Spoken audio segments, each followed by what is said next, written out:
Chapter 60 Prophets. Chapter 1 The creation of Adam and his offspring. Narrated Abu Hurairah. The Prophet said, Allah created Adam, making him 60 cubits tall. When he created him, he said to him, Go and greet that group of angels and listen to their reply, for it will be your greeting, salutation, and the greeting salutations of your offspring. So Adam said to the angels, Assalamu alaikum, peace be upon you.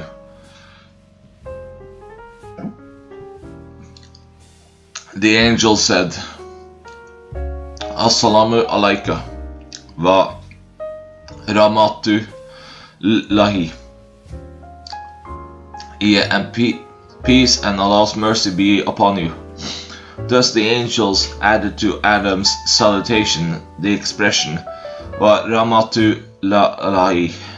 Any person who will enter paradise will resemble Adam in appearance and figure.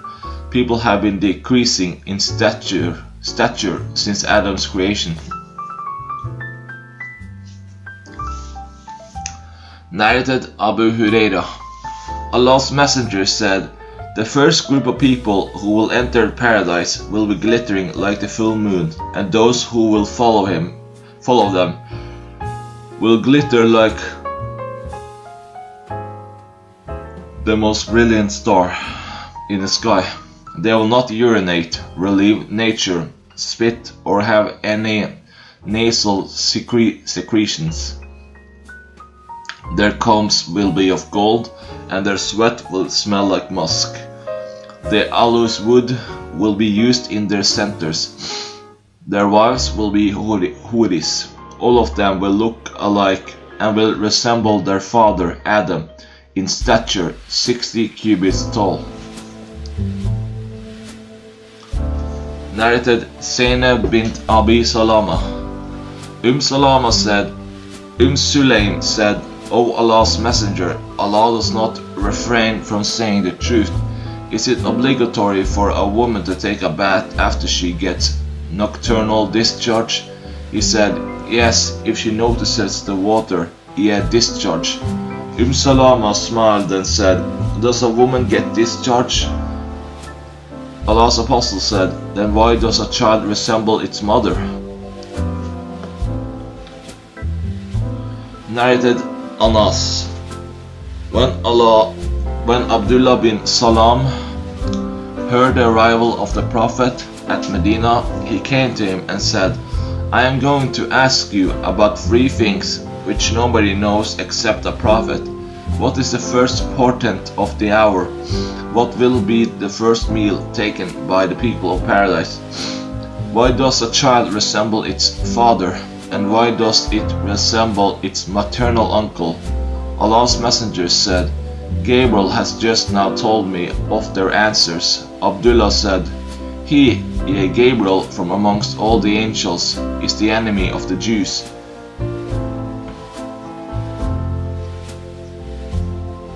Allah's Messenger said, the first portent of the hour will be a fire that will bring together the people from the east to the west.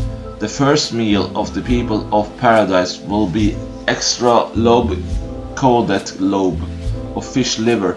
As for the resemblance of the child to its parents, if a man has sexual intercourse with his wife and gets discharged first, the child will resemble the father. And if the woman gets discharged first, the child will resemble her. On that, Abdullah bin Salam said, I testify that you are the messenger of Allah. Abdullah bin Salam further said, O Allah's Messenger, the Jews are liars, and if they should come to know about my conversion to Islam, before you ask them about me, they will tell a lie about me. The Jews came to Allah's Messenger, and Abdullah went inside the house. Allah's Apostle asked the Jews, What kind of man is Abdullah bin Salam amongst you? They replied, He is the most learned person amongst us, and the best amongst us. and the son of the best amongst us. Allah's messenger said, what do you think if he embraces Islam? Will you do as he does? The Jews said, may Allah save him from that. Then Abdullah bin Salam came out in front of them saying, I testify that none has the right to be worshipped but Allah, and that Muhammad is the apostle of Allah. Thereupon they said, he is the evilest among us, and the son of the evilest amongst us, and continued talking badly of him.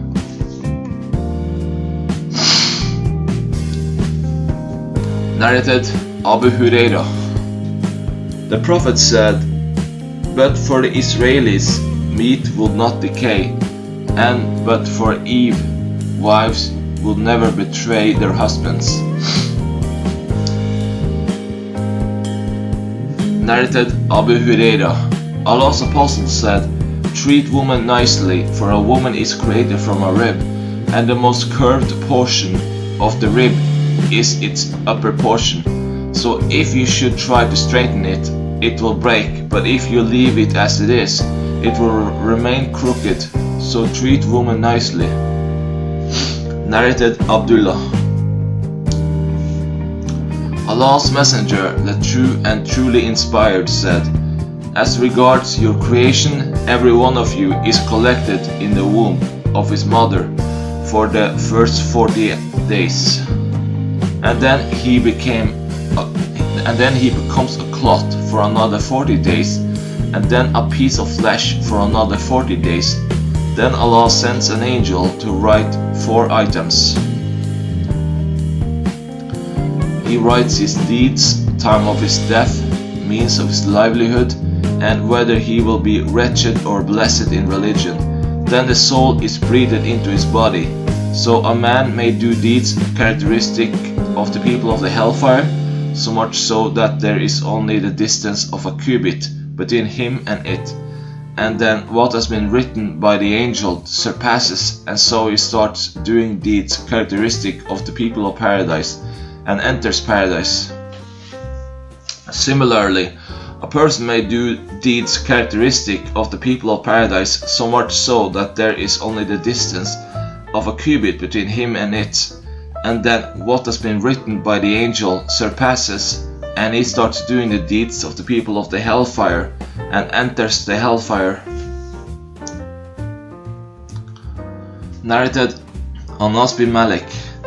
The Prophet said, Allah has appointed an angel in the womb, and the angel says, O Lord, a drop of discharge, yea, of semen, O Lord, a clot, O Lord, a piece of flesh. And then if Allah wishes to complete the child's creation, the angel will say, O Lord, a male or a female, O Lord, a wretched or blessed in religion. What will his livelihood be? What will his age be? The angel writes all this while the child is in the womb of its mother. Narrated Anas. The Prophet said, Allah will say to that person of the hellfire who will receive the least punishment, if you had everything on the earth, would you give it as a ransom to free yourself, yet save yourself from this fire? He will say, yes. Then Allah will say, while you were in the backbone of Adam, I asked you much less than this, yet not to worship others besides me, but you insisted on worshipping others besides me. Narrated Abdullah. Allah's messenger said, whenever a person is murdered unjustly, there is a share from the burden of the crime on the first son of Adam, for he was the first to start the tradition of murdering. Chapter 2. Souls are like recruited troops. Narrated Aisha Ra. I heard a prophet, souls are like recruited troops.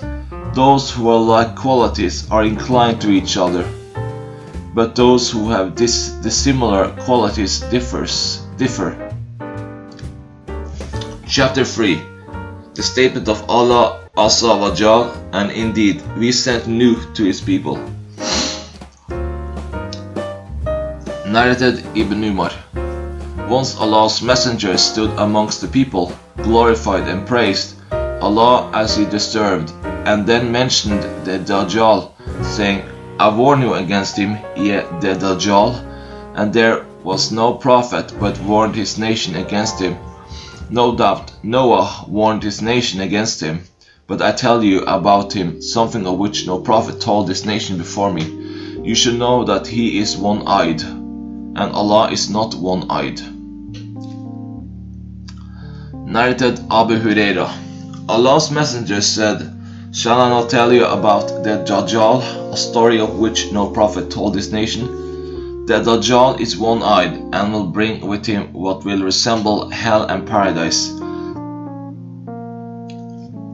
and what he will call paradise will be actually hell. So I warn you against him, as Noah warned his nation against him. Narrated Abu Sa'id. Allah's messenger said, Noah and his nation will come on the day of resurrection, and Allah will ask Noah, Did you convey the message? He will reply, Yes, O my Lord. Then Allah will ask Noah's nation, Did Noah convey my message to you? They will reply, No, no prophet came to us. Then Allah will ask Noah, Who will stand a witness for you? He will reply, Muhammad and his followers will stand witness for me. So I and my followers will stand as witnesses for him, that he conveyed Allah's message. That is the interpretation of the statement of Allah. Thus we have made you a just and the best nation, that you might be witnesses over mankind. 243. Narrated Abu Huraira. We were in the company of the Prophet at a banquet, and a cooked mutton forearm was set before him, and he used to like it. He ate a morsel of it and said, I will be the chief of all the people on the day of resurrection. Do you know how Allah will gather all the first and the last people in one level place, where an observer will be able to see all of them? And they will be able to hear the announcer, and the sun will come near to them. Some people will say, Don't you see in what condition you are, and the state to which you have reached? Why don't you look for a person who can intercede for you with your Lord? Some people will say, Appeal to your father Adam. They will go to him and say, O Adam, you are the father of all mankind, and Allah created you with his own hands, and ordered the angels to prostrate for you, and made you live in paradise. Will you not intercede for us with your Lord? Don't you see in what miserable state we are, and to what condition we are reached? On that Adam will reply, My Lord is so angry as he has never been before, and will never be in the future. Besides, he forbade me to eat from the tree, but I disobeyed him. I am worried about myself. Go to somebody else, go to Noah. They will go to Noah and say, O Noah, you are the first amongst the messengers of Allah to the people of the earth, and Allah named you a thankful slave. Don't you see in what a miserable state we are, and to what condition we are reached? Will you not intercede for us with your Lord? Noah will reply, Today my Lord has become so angry as he had never been before, and will never be in the future. Myself, go to the Prophet Muhammad.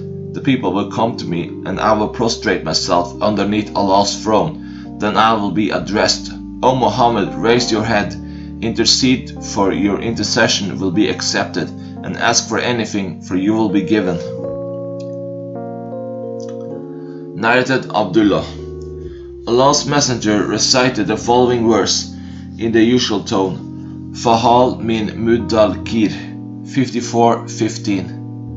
Chapter 4. The statement of Allah Ta'ala, and verily Elias was one of the messengers. Chapter 5. The reference to Idris alayhis salam. Narrated Anas Ra. Abu Dar Ra used to say that Allah's messenger said, while I was at Mecca, the roof of my house was opened, and Jibril descended up, opened my chest, and washed it with Zamzam water. Then he brought a golden tray full of wisdom and faith, and having poured its contents into my chest, he closed it.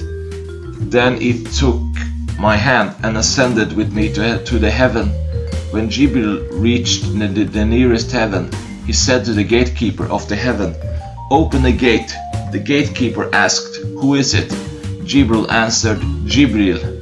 He asked, "Is there anyone with you?" Jibril replied, "Muhammad is with me." He asked, "Has he been called?" Jibril said, "Yes." So the gate was opened, and we went over the nearest heaven, and there we saw a man sitting with Asvida, a large number of people, of his right, and Asvida on his left. When he looked towards his right, he laughed, and when he looked towards his left, he wept. He said to me, "Welcome, O pious Prophet and pious son." I said, "Who is this man, O Jibril?" Jibril replied, "He is Adam, and the people on his right and left are the souls of his offspring. Those on the right are the people of paradise, and those on the left are the people of the hellfire.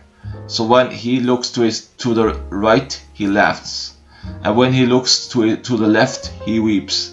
Then Jibril ascended with me till he reached the second heaven, and said to the gatekeeper, "Open the gate." The gatekeeper said to him the same as the gatekeeper of the first heaven had said, and he opened the gate. Anas added, Abu Dar mentioned that that Prophet met Idris, Musa, Moses, Isa, Jesus, and Ibrahim, Abraham, over the heavens, but he did not specify their places, yet on which heavens each of them was. But he mentioned that he, the Prophet, had met Adam on the nearest heaven, and Ibrahim on the sixth. Anas said, when Jibril and the Prophet passed by Idris, the latter said, "Welcome, O pious Prophet and pious brother." The Prophet asked, "Who is he?" Jibril said, "He is Idris." The Prophet added, "Then I passed by Musa, who said, 'Welcome, O pious Prophet and pious brother.' I said, 'Who is he?' Jibril said, 'He is Musa.' Then I passed by Isa, who said, 'Welcome, O pious Prophet and pious brother.' I said, 'Who is he?' He replied, 'He is Isa.' Then I passed by the Prophet Ibrahim, who said, 'Welcome, O pious Prophet and pious son.' I said, 'Who is he?' Jibril replied, 'He is Ibrahim.'" Narrated Ibn Abbas and Abu Hayya al-Ansari. The Prophet said, "Then Jibril ascended with me to a place where I heard the creaking of pens." Ibn Hassam and Anas bin Malik state, the Prophet said, "Allah enjoined 50 salat prayers on me. When I returned with this order of Allah, I passed by Musa, who asked me, 'What has Allah enjoined on your followers?' I replied, 'He has enjoined 50 salat prayers on them.' On the Musa said to me, 'Go back to your Lord and appeal for reduction, for your followers will not be able to bear it.' So I returned to my Lord and asked for some reduction, and he reduced it to half. When I passed by Musa again and informed him about it, he once more said to me, 'Go back to your Lord, for your followers will not be able to bear it.' So I returned to my Lord similarly as before, and half of it was reduced. I again passed by Musa, and he said to me, 'Go back to your Lord, for your followers will not be able to bear it.' I again returned to my Lord, and he said, 'There are 5 salat prayers, and they are all equal to 50 in reward, for my word does not change.' I returned to Musa. He again told me to return to my Lord for further reduction, but I said to him, I feel shy of asking my Lord now. Then Jibril took me till we reached Sidrat ul Muntaha, a lote tree of utmost boundary, which was shrouded in colors indescribable.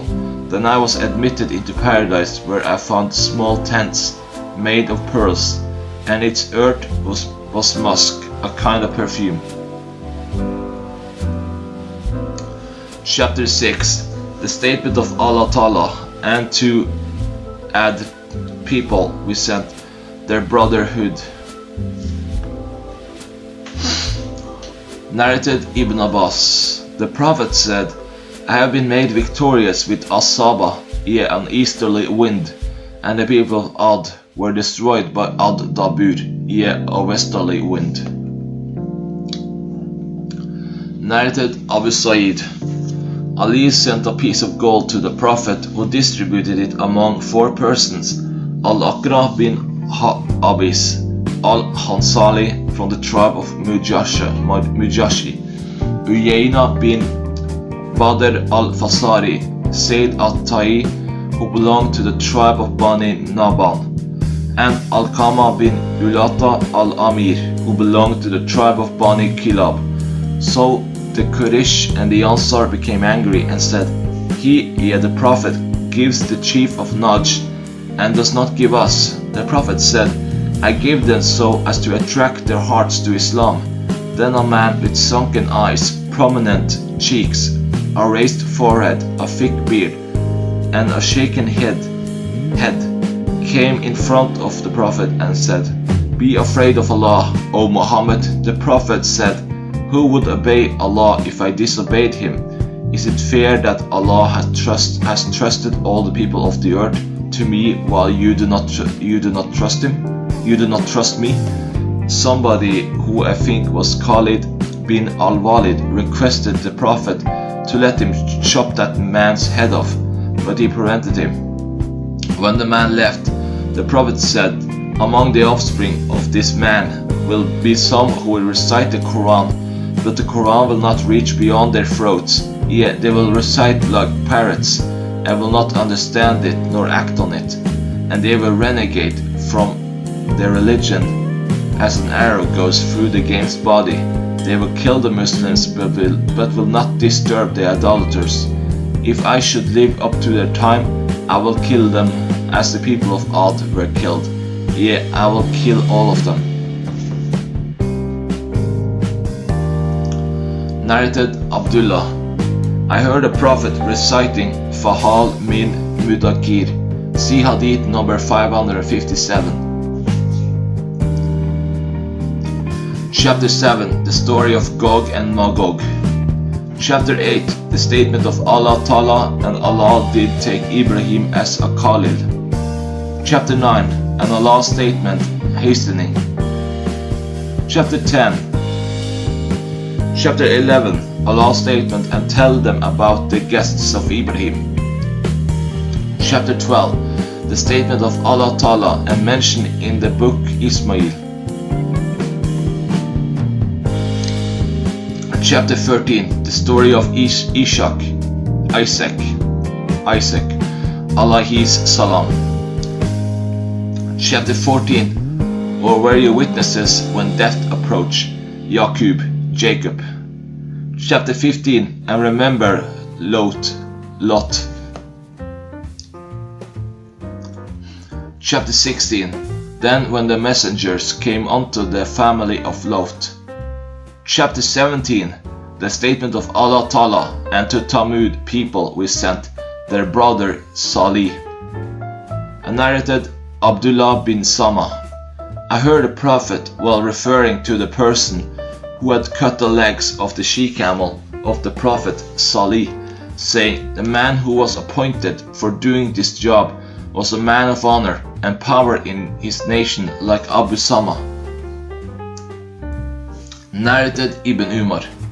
When Allah's messenger landed at Al-Hijr during the Ghazwa of Tabuk, he ordered his companions not to drink water from its well or reserve water from it.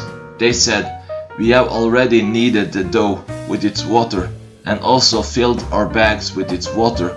On that the prophet ordered them to throw away the dough and pour out the water. Narrated Abdullah bin Umar.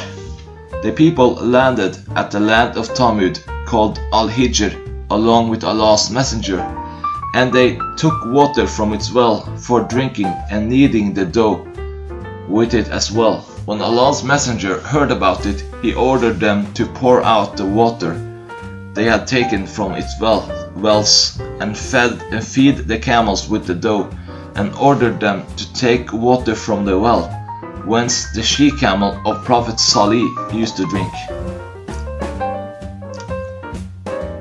Narrated Abdullah bin Umar. When the Prophet passed by a place called Al-Hijr, he said, "Do not enter the house of those who were unjust to themselves, unless you enter weeping, lest you should suffer the same punishment as was inflicted upon them." After that he covered his face with his sheet cloth while he was on the camel saddle. Narrated Ibn Umar. Allah's messenger said, "Do not enter the ruined dwellings of those who were unjust to themselves, unless you enter weeping, lest you should suffer the same punishment as was inflicted upon them." Chapter 7. The story of Gog and Magog. Narrated Zainab bint Yash. That the Prophet once came to her in a state of fear, and said, "None has the right to be worshipped but Allah. Woe unto the Arabs from a danger that has come near. An opening has been made in the wall of Gog and Magog, like this," making a circle with his thumb and index finger. Zainab bint Jash said, "O Allah's messenger, shall we be destroyed even though there are pious persons among us?" He said, "Yes, when the evil person will increase." Narrated Abu Hurairah. The Prophet said, "Allah has made an opening in the wall of the Gog and Magog people, like this, and he made with his hand, with the help of his fingers." Narrated Abu Sa'id al-Khudri. The Prophet said, "Allah will say on the day of resurrection, O Adam," Adam will reply, "Labaik wa sadaik, and all the good is in your hand." Allah will say, "Bring out the people of the fire." Adam will say, "O Allah, how many are the people of the fire?" Allah will reply, "From every 1,000 take out 999. At that time children will become hoary-headed. Every pregnant female will have a miscarriage, and one will see mankind as drunken, yet they will not be drunken, but dreadful will be the wrath of Allah." The companions of the Prophet asked, "O Allah's Apostle, who is that accepted one?" He said, "Rejoice with glad tidings. 1 person will be from you, and 1,000 will be from Gog and Magog." The Prophet further said, "By him in whose hands my life is, I hope that you will be 1/4 of the people of paradise." We shouted, "Allahu Akbar." He added, "I hope that you will be 1/3 of the people of paradise." We shouted, "Allahu Akbar." He said, "I hope that you will be half of the people of paradise." We shouted, "Allahu Akbar." He further said, "You Muslims compared with non-Muslims are like a black hair in the skin of a white ox, or like a white hair in the skin of a black ox, yet your number is very small as compared with theirs." Chapter 8. The statement of Allah Ta'ala, and Allah did take Ibrahim as a Khalil. Narrated Ibn Abbas. The Prophet said, "You will be gathered on the day of judgment, barefooted, naked, and not circumcised," and then recited, "As we began the first creation, we shall repeat it, a promise we have undertaken. Truly we shall do it." 2104. He added, "The first to be dressed on the day of resurrection will be Abraham, and some of my companions will be taken towards the left side, yet to the hellfire.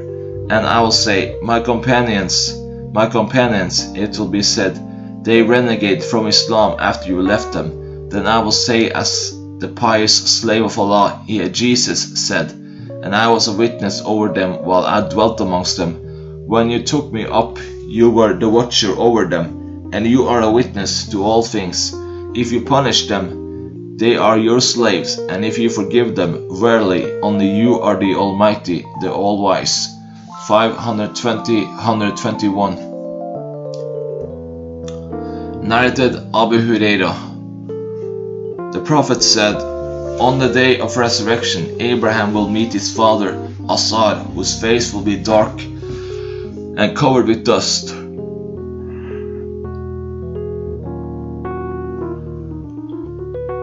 The Prophet Abraham will say to him, 'Didn't I tell you not to disobey me?' His father will reply, 'Today I will not disobey you.' Abraham will say, 'O Lord, you promised me not to disgrace me on the day of resurrection, and what will be more disgraceful to me than cursing and dishonoring my father?'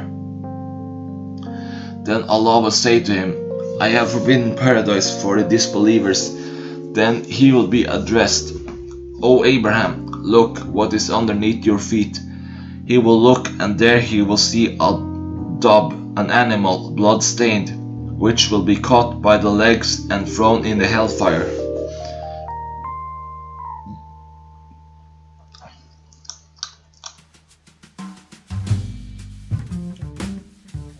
Narrated Ibn Abbas. The Prophet entered the Kaaba and found in it the pictures of Prophet Abraham and Mary. On that he said, "What is the matter with them?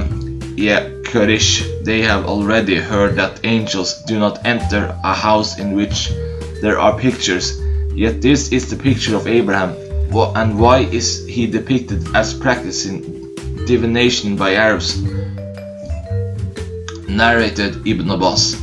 When the Prophet saw pictures in the Kaaba, he did not enter it till he ordered them to be erased. When he saw the pictures of Abraham and Ishmael carrying the arrows of divination, he said, "May Allah curse them, yet the Quraysh. By Allah, neither Abraham nor Ishmael practiced divination by arrows." Narrated Abu Huraira. The people said, "O Allah's Messenger, who is the most honorable amongst the people in Allah's sight?" He said, "The most righteous amongst them." They said, "We do not ask you about this." He said, "Then Joseph, Allah's prophet, the son of Allah's prophet, the son of Allah's prophet, the son of Allah's Khalil, Abraham." They said, "We do not want to ask about this." He said, "Then you want to ask about the descent of the Arabs. Those who were the best in the pre-Islamic period of ignorance will be the best in Islam, provided they comprehend the religious knowledge." Narrated Samura. Allah's Messenger said, "Two persons came to me at night in dream and took me along with them.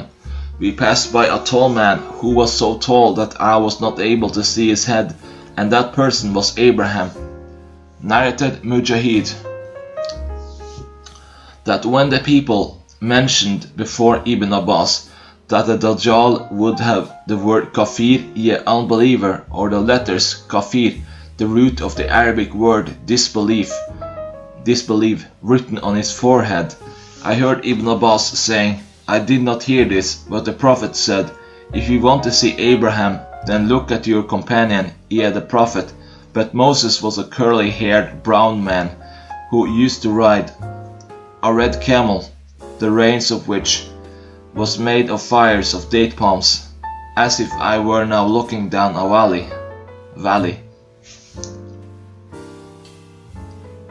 Narrated Abu Huraira. Allah's Messenger said, "Abraham did the circumcision with an adze at the age of 80. Narrated Abu As Sinad, as above in Hadith number 575. with an odds. Narrated Abu Huraira. Allah's Messenger said, Abraham did not tell a lie except on 3 occasions. Narrated Abu Huraira. Abraham did not tell a lie except on 3 occasions. Twice for the sake of Allah when he said, I am sick, and he said, I have not done this, but the big idol has done it. The third was that while Abraham and Sarah, his wife, were going on a journey, they passed by the territory of a tyrant. Someone said to the tyrant, this man, Abraham, is accompanied by a very charming lady. So he sent for Abraham and asked him about Sarah, saying, who is this lady? Abraham said, she is my sister. Abraham went to Sarah and said, O Sarah, there are no believers on the surface of the earth except you and I. This man asked me about you, and I have told him that you are my sister, so don't contradict my statement. The tyrant called Sarah, and when she went to him, he tried to take hold of her with his hand, but his hand got stiff and he was confounded. He asked Sarah, pray to Allah for me, and I shall not harm you. So Sarah asked Allah to cure him, and he got cured. He tried to take hold of her for the second time, but his hand got as stiffer than before and was more confounded. He again requested Sarah, pray to Allah for me, and I will not harm you. Sarah asked Allah again, and he became alright. He then called one of his guards who had brought her and said, you have not brought me a human being, but have brought me a devil. The tyrant gave Hajar as a girl servant to Sarah. Sarah came back to Abraham while he was praying. Abraham, gesturing with his hand, asked, what has happened? She replied, Allah has spoiled the evil plot of the infidel or immoral person and gave me Hajar for service. Abu Huraira then addressed his listeners, saying that Hajar was your mother, O Bani Ma'is Sama. The Arabs, the descendants of Ishmael, Hajar's son. Narrated Sharik. Allah's Messenger ordered that the salamander should be killed and said, the salamander blew the fire on Abraham. Narrated Abdullah. When the verse, it is those who believe and do not confuse their belief with wrong, joining others in worship with Allah, 683, was revealed, we said, O Allah's Messenger, who is there amongst us who has not done wrong and to himself? He replied, it is not as you say, for wrong in the verse, and do not confuse their belief with wrong means shirk, joining others in worship with Allah. Haven't you heard Luqman saying to his son, O my son, join not others in worship with Allah. Verily, joining others in worship with Allah is a great wrong indeed. 31:13. Chapter 9. And Allah's statement hastening. Narrated Abu Huraira. One day some meat was given to the Prophet, and he said, on the day of resurrection Allah would gather all the first and the last people in one plain, and the voice of the announcer will reach all of them, and one will be able to see them all, and the sun will come closer to them. The narrator then mentioned the narration of intercession. The people will go to Abraham and say, you are Allah's prophet and his Khalid on the earth. Will you intercede for us with your Lord? Abraham will then remember his lies and say, myself, go to Moses. Narrated Ibn Abbas. The Prophet said, may Allah bestow his mercy on the mother of Ishmael.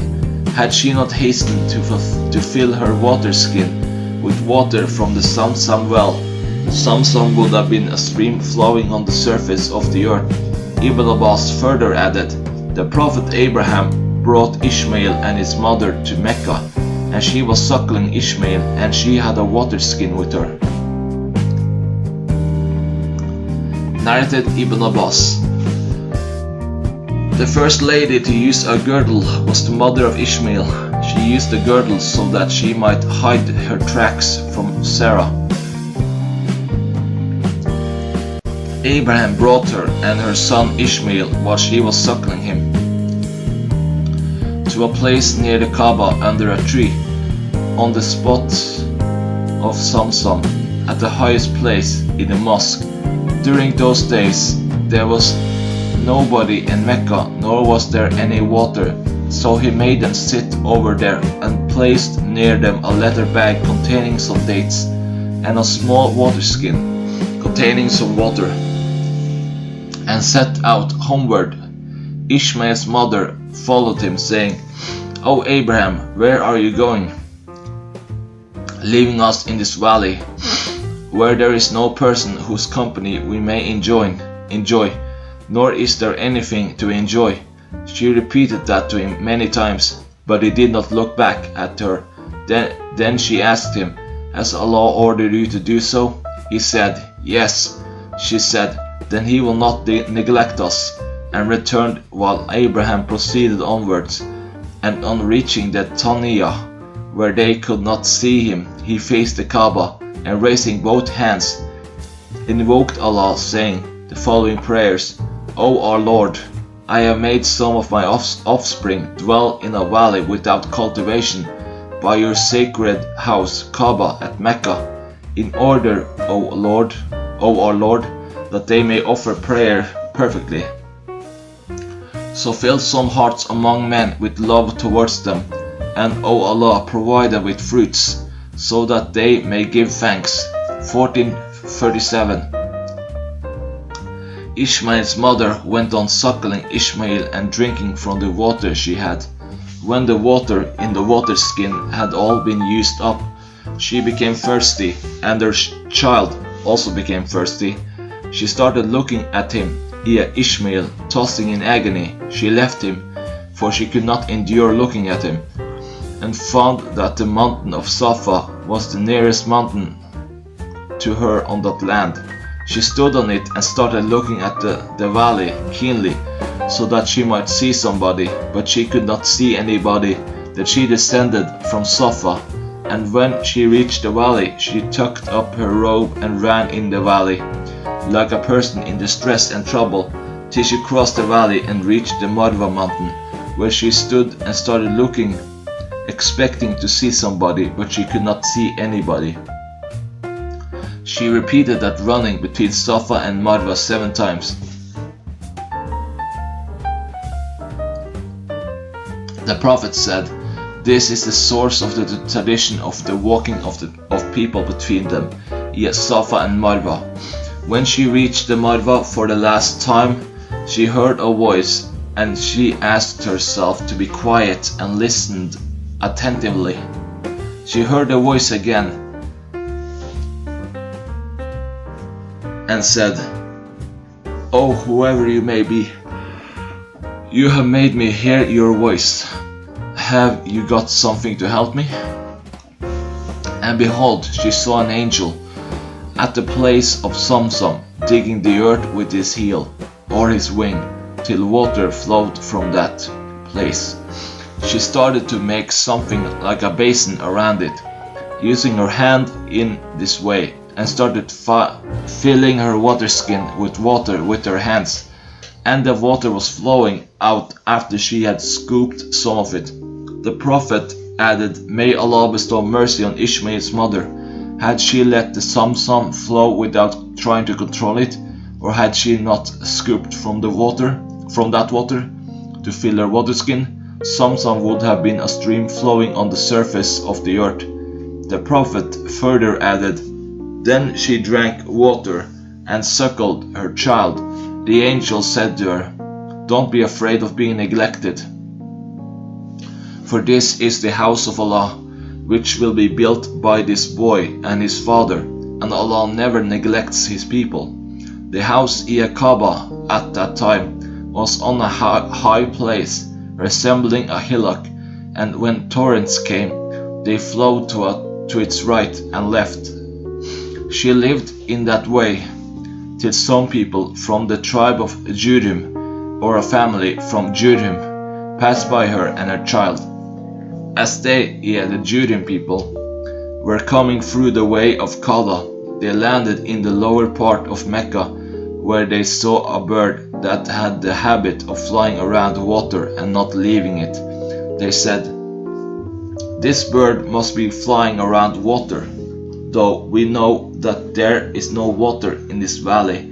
They sent 1 or 2 messengers who discovered the source of water and returned to inform them of the water. So they all came towards the water. The prophet added, "Ishmael's mother was sitting near the water." They asked her, "Do you allow us to stay with you?" She replied, "Yes, but you will have no right to possess the water." They agreed to that. The prophet further said, Ishmael's mother was pleased with the whole situation, as she used to love to enjoy the company of the people.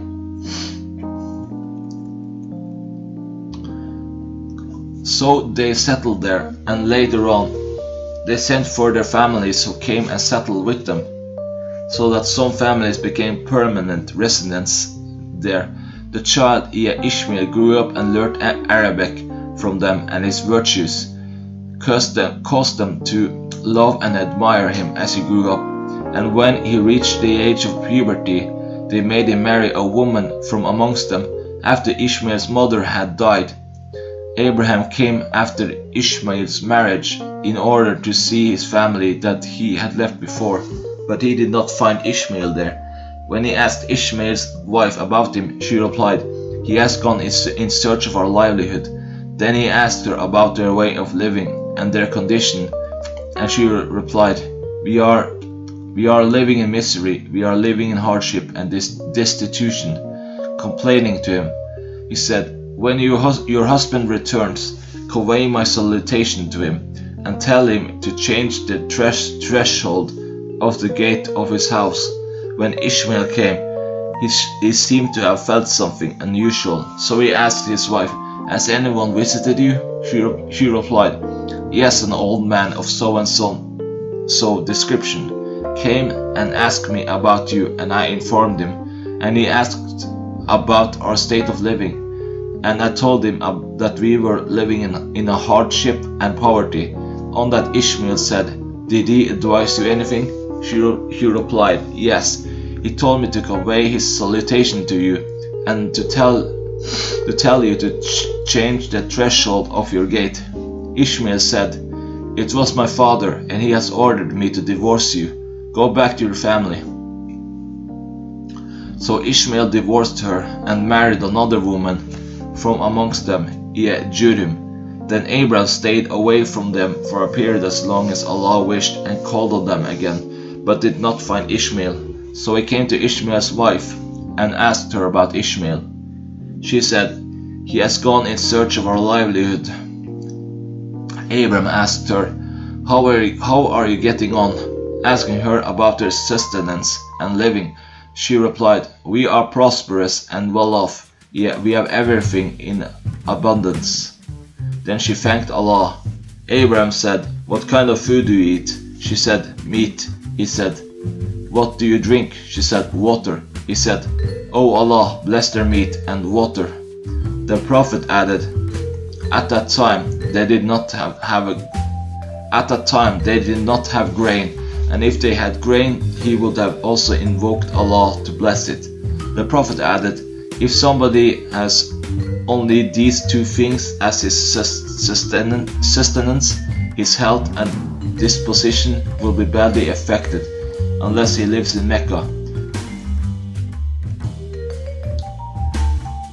The Prophet added, Then Abraham said to Ishmael's wife, "When your husband comes, give my regards to him and tell him that he should keep firm the threshold of his gate." When Ishmael came back, he asked his wife, "Did anyone call on you?" She replied, "Yes, a good-looking old man came to me." So she praised him and added, "He asked about you, and I informed him, and he asked about our livelihood, and I told him that we were in a good condition." Ishmael asked her, "Did he give you any piece of advice?" She said, Yes, yes. He told me to give his regards to you and ordered that you should keep firm the threshold of your gate." On that Ishmael said, "It was my father, and you are the threshold of the gate. He has ordered me to keep you with me."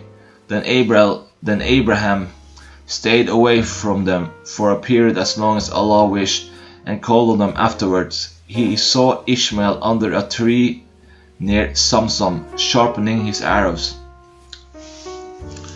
When he saw Abraham, he rose up to welcome him, and they greeted each other as a father does with his son, or a son does with his father. Abraham said, "O Ishmael, Allah has given me an order." Ishmael said, "Do what your Lord has ordered you to do." Abraham asked, "Will you help me?" Ishmael said, "I will help you." Abraham said, "Allah has ordered me to build a house here," pointing to a hillock higher than the land surrounding it. The Prophet added, "Then they raised the foundations of the house, the Kaaba. Ishmael brought the stones and Abraham was building.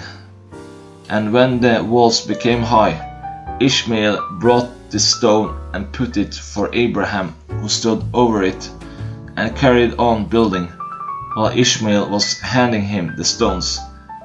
And both of them were saying, "O our Lord, accept this service from us. Verily, you are the all-hearing, the all-knowing." The Prophet added, then both of them went on building and going around the Kaaba, saying, "O our Lord, accept this service from us. Verily, you are the all-hearing, the all-knowing." 227. Narrated Ibn Abbas.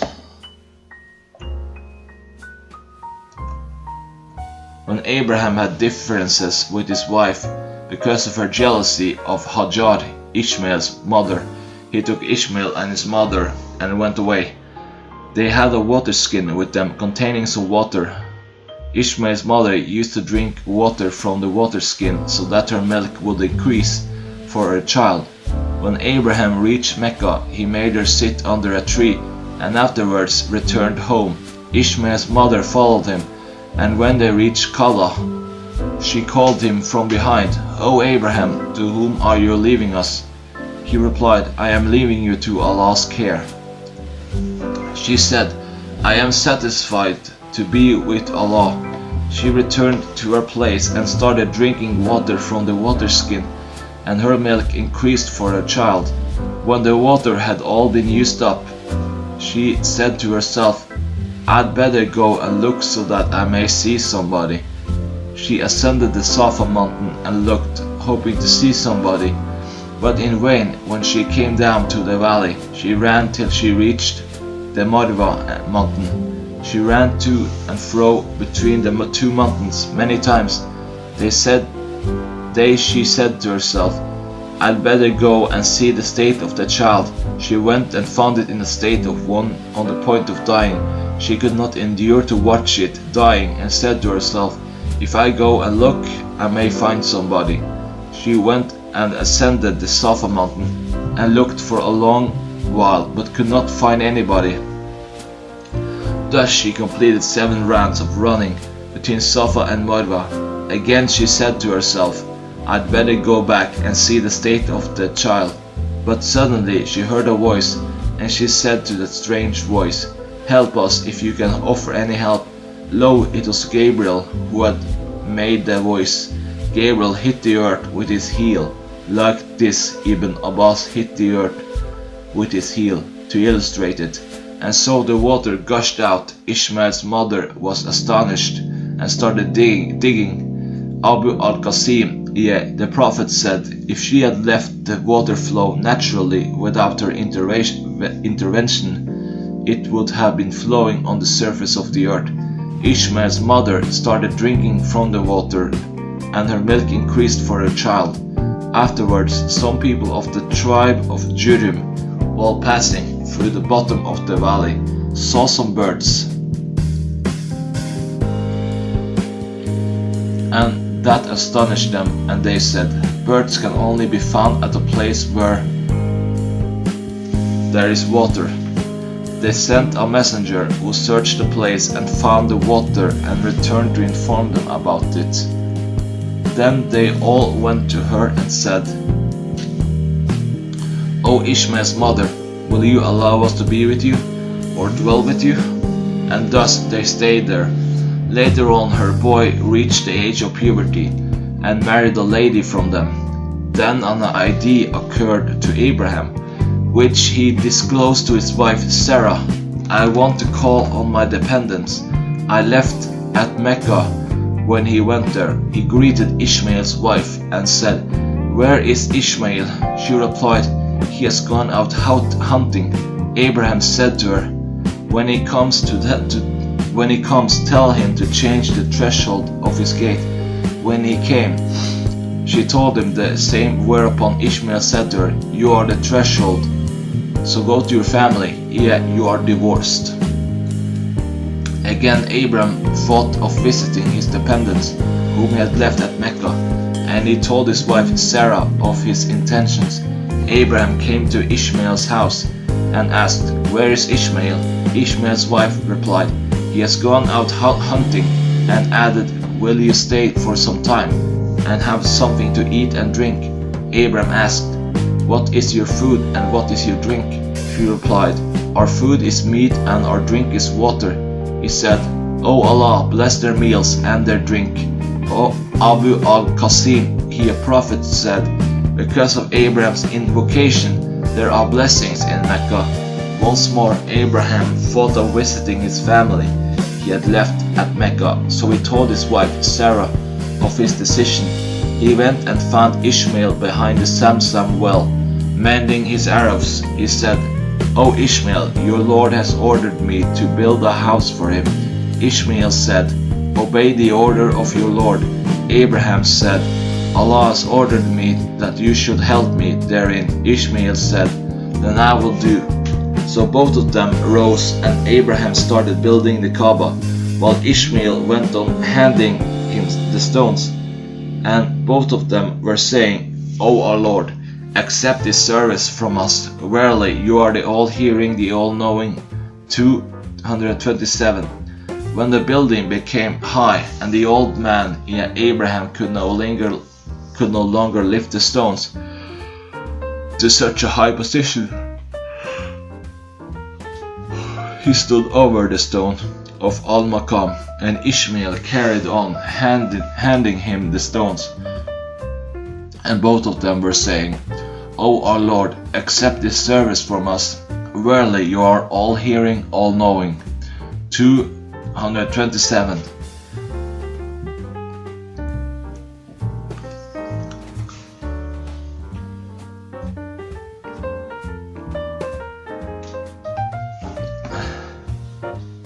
Chapter 10. Narrated Abu Dar. I said, "O Allah's Messenger, which mosque was first built on the surface of the earth?" He said, "Al-Majid al-Haram in Mecca." I said, "Which was built next?" He replied, "The Mosque of Al-Aqsa in Jerusalem." I said, "What was the period of construction between the two?" He said, 40 years. He added, "Wherever you may be and the prayer time becomes due, perform the prayer there, for the best thing is to do so, yet to offer the prayers in time." Narrated Anas bin Malik. When the mountain of Uhud came in the sight of Allah's Messenger, he said, "This is a mountain that loves us and is loved by us. O Allah, Abraham made Mecca a sanctuary, and I make the area in between these two mountains of Medina a sanctuary." Narrated Aisha. The wife of the Prophet, Allah's Messenger, said to her, "Don't you see that when your folk built the Kaaba, they did not build it on all the foundations built by Abraham?" I said, "O Allah's Messenger, why don't we rebuild it on the foundations of Abraham?" He said, "But for the fact that your folk have recently given up infidelity, I would have done so." Narrated Ibn Umar. Aisha must have heard this from Allah's Messenger, for I see the that Allah's Messenger used not to touch two corners facing Al-Hijr, only because the house had not been built on the foundations of Abraham. Narrated Abu Humayd as-Sa'idi. The people asked, O Allah's Messenger, how shall we ask Allah to send blessings on you? Allah's Apostle replied, Say, O Allah, send your mercy on Muhammad and on his wives and on his offspring, as you sent your mercy on Abraham's family, and send your blessings on Muhammad and on his offspring, as you sent your blessings on Abraham's family, for you are the most praiseworthy, the most glorious. Narrated Abdur Rahman bin Abi Layla. Ka'b bin Ujra met me and said, Shall I not give you a present I got from the Prophet? Abdur Rahman said, Yes, give it to me. I said, We asked Allah's Messenger, saying, O Allah's Messenger, how should one ask Allah to send blessings on you, the members of the family, for Allah has taught us how to salute you in the prayer. He said, Yes. He said, Say, O Allah, send your mercy on Muhammad and on the family of Muhammad, as you sent your mercy on Abraham and on the family of Abraham, for you are the most praiseworthy, the most glorious. O Allah, send your blessings on Muhammad and the family of Muhammad, as you sent your blessings on Abraham and on the family of Abraham, for you are the most praiseworthy, the most glorious. Narrated Ibn Abbas. The Prophet used to seek refuge with Allah for Al-Hassan and Al-Hussein, and say, Your forefather Abraham used to seek refuge with Allah for Ishmael and Isaac, by reciting the following, O Allah, I seek refuge with your perfect words from every devil, and from poisonous pests, and from every evil, harmful, envious eye. Chapter 11. Allah's statement, and tell them about the guests of Ibrahim. Narrated Abu Huraira. Allah's Messenger said, We are more liable to be in doubt than Abraham when he said, My Lord, show me how you give life to the dead. He, Allah, slid, Don't you believe them? He, Abraham, said, Yes, but I ask in order to be stronger in faith. 260. And may Allah send His mercy on Lot. He wished to have a powerful support. If I were to stay in prison for such a long time as Joseph did, I would have accepted the offer of freedom without insisting on having my guilt less declared. Chapter 12. The statement of Allah Ta'ala, and mentioned in the book Ismail. Narrated Salama bin Al-Aqwa. The Prophet passed by some persons of the tribe of Aslam practicing archery, yet the throwing of Arabs. Allah's Messenger said, O offspring of Ishmael, practice archery, yet arrow throwing, as your father was a great archer, yet arrow thrower. I am wit on the side of the son of so and so. Hearing that, one of the two teams stopped throwing. Allah's Messenger asked them, Why are you not throwing? They replied, O Allah's Messenger, how shall we throw when you are with the opposite team? He said, Throw, for I am with you all. Chapter 13. The story of Ishaq, Isaac, alayhis salam. Chapter 14. Or were you witnesses when death approached Jacob? Narrated Abu Huraira. Some people asked the Prophet, Who is the most honorable amongst the people? He replied, The most honorable among them is the one who is the most Allah-fearing. They said, O Allah's Prophet, we do not ask about this. He said, Then the most honorable person is Joseph.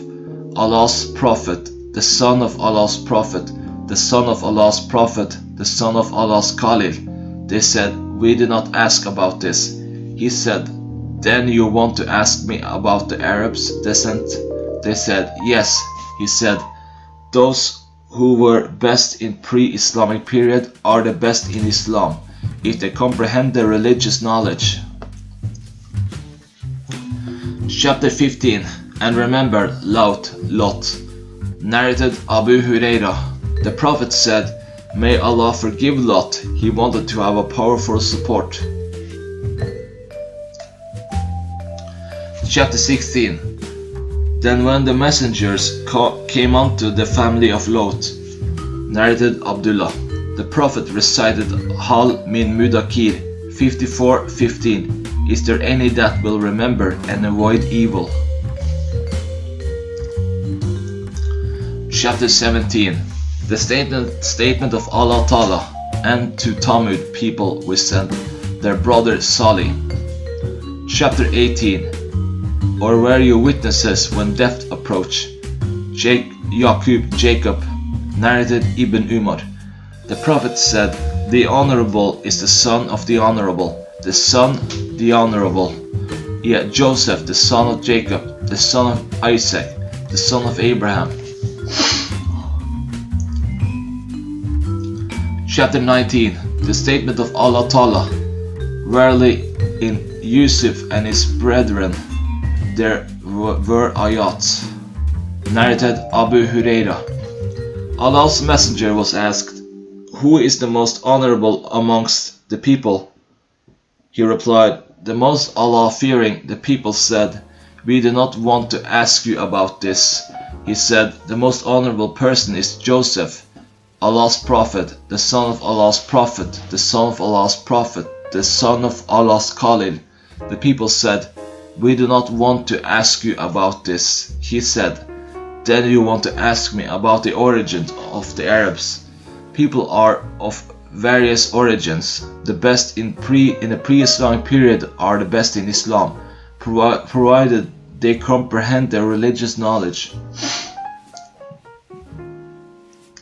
Narrated Aisha, that the Prophet said to her, order Abu Bakr to lead the people in prayer. She replied, Abu Bakr is a soft-hearted person, and when he stands at your place, he will weep, so he will not be able to lead the prayer. The Prophet repeated the same order, and she gave the same reply. The narrator Shuba said that the Prophet said on the third or fourth time, you are like the female companions of Joseph. Order Abu Bakr to lead the prayer. Narrated Abu Musa. When the Prophet felt ill, he said, order Abu Bakr to lead the people in prayer. Aisha said, Abu Bakr is a soft-hearted person. The Prophet gave the same order again, and she again gave the same reply. He again said, order Abu Bakr to lead the prayer. You are like the female companions of Joseph. Consequently, Abu Bakr led the people in prayer in the lifetime of the Prophet. Narrated Abu Huraira. Allah's messenger said, O Allah, save Ayash bin Abi Rabia from the unjust treatment of the infidels. O Allah, save Salama bin Hisham. O Allah, send your punishment on the tribe of Mudar. O Allah, let them suffer from years of drought, similar to that inflicted during the lifetime of Joseph. Narrated Abu Huraira. Allah's messenger said, may Allah bestow His mercy on Lot. He wanted to have a powerful support. If I were to stay in prison for a period equal to the stay of Joseph's prison, and then the offer of freedom came to me, then I would have accepted it. See Hadith number 591. Narrated Masruk. I asked Ruman, Aisha's mother, about the accusation forged against Aisha. She said, while I was sitting with Aisha, an Ansari woman came to us and said, let Allah condemn such and such a person. I asked her, why do you say so? She replied, "For he has spread the slanderous story." Aisha said, "What story?" The woman then told her the story. Aisha asked, "Have Abu Bakr and Allah's Messenger heard about it?" She said, "Yes." Aisha fell down senseless on hearing that, and when she came to her senses, she got fever, and shaking of the body, the Prophet came and asked, "What is wrong with her?" I said, "She has got fever because of a story which has been rumored." Aisha got up and said, "By Allah, even if I took an oath, you will not believe me, and if I put forward an excuse, you will not excuse me. My example and your example is just like that example of Jacob and his sons against that which you assert. It is Allah alone whose help can be sought." 12:18. The Prophet left, and then Allah revealed the verses concerning the matter, and on that Aisha said, "Thanks to Allah only, and not to anybody else."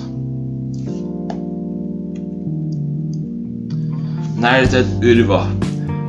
I asked Aisha, the wife of the Prophet, about the meaning of the following verse: "Respite will be granted until when the apostles give up hope of their people and thought that they were denied by their people."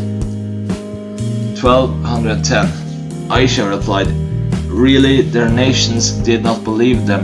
I said, "By Allah, they were definite that their nations treated them as liars, and it was not a matter of suspecting." Aisha said, "O Uraya, Urwa, no doubt they were quite sure about it." I said, "May the verse be read in such a way as to mean that the apostles thought that Allah did not help them." Aisha said, "Allah forbid, impossible, the apostles did not suspect their Lord of such a thing, but this verse is concerned with the apostles, followers who had faith in their Lord and believed in their apostles, and their period of trials was long, and Allah's help was delayed till the apostles gave up hope for the conversion of the disbelievers amongst their nation, and suspected that even their followers were shaken in their belief. Allah's help then came to them.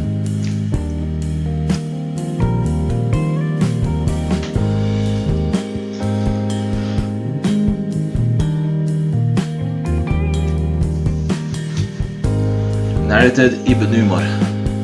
The Prophet said, "The Honorable, the son of the Honorable, the son of the Honorable, was Joseph, the son of Jacob, the son of Isaac, the son of Abraham." Chapter 20. The statement of Allah Ta'ala, and Ayub when he cried to his Lord.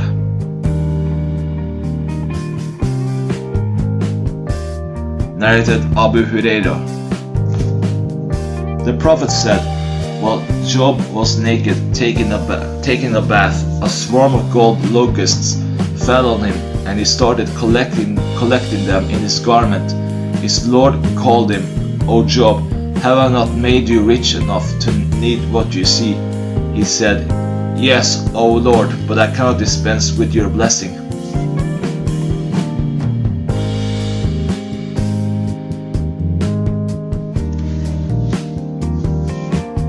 Chapter 21. And mentioned in the book this Quran, Moses, verily he was chosen, and he was a messenger and a prophet, and we called him from the right side of the mount, and made him to draw near to us for a talk with him. Narrated Aisha. The Prophet returned to Khadija while his heart was beating rapidly. She took him to Waraka bin Nawfal, who was a Christian convert and used to read the Gospels in Arabic. Waraka asked the Prophet, "What do you see?" When he told him, Waraka said, "That is the same angel whom Allah sent to the Prophet. Moses, should I live till you receive the divine message, I will support you strongly." Chapter 22. The statement of Allah Azza wa Jal, And has there come to you the story of Musa? Narrated Malik bin Sansa.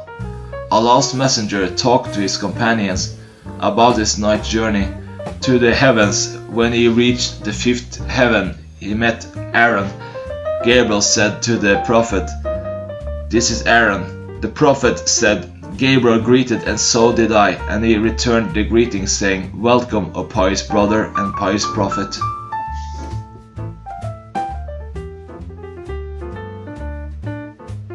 Chapter 23. Chapter 24. The statement of Allah Ta'ala. And to Moses Allah spoke directly. Narrated Abu Huraira. Allah's messenger said, "On the night of my ascension to heaven, I saw the prophet Moses, who was a thin person with lank hair, looking like one of the men of the tribe of Shanua. And I saw Jesus, who was of average height, with red face, as if he had just come out of a bathroom. And I resemble Prophet Abraham more than any of his offspring. Then I was given 2 cups, one containing milk and the other wine. Gabriel said, "Drink whichever you like." I took the milk and drank it. Gabriel said, "You have accepted what is natural, true religion, Islam, and if you had taken the wine, your followers would have gone astray." Narrated Ibn Abbas. The Prophet said, "One should not say that I am better than Jonah, yet Yunus bin Matta." So he mentioned his father Matta. The Prophet mentioned the night of his ascension and said the Prophet Moses was brown, a tall person as if from the people of the tribe of Shanua. Jesus was a curly-haired man of moderate height. He also mentioned Malik, the gatekeeper of the hellfire, and Ad-Dajjal. Narrated Ibn Abbas.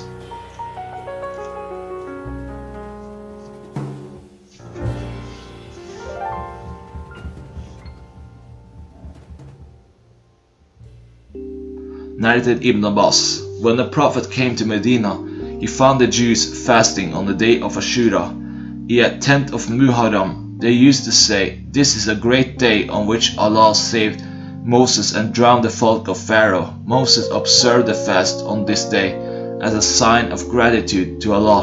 The Prophet said, "I am closer to Moses than they."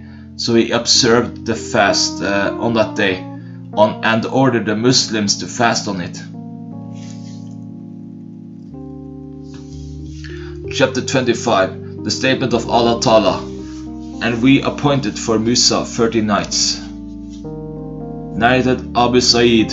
The Prophet said, "People will be struck unconscious on the day of resurrection, and I will be the first to regain consciousness. And behold, there I will see Moses holding one of the pillars of Allah's throne.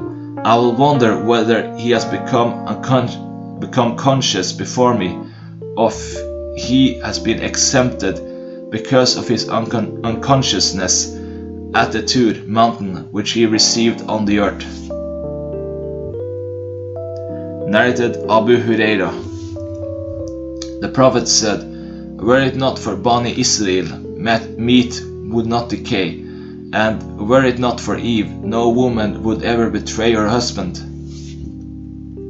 Chapter 26. Torrential Flood.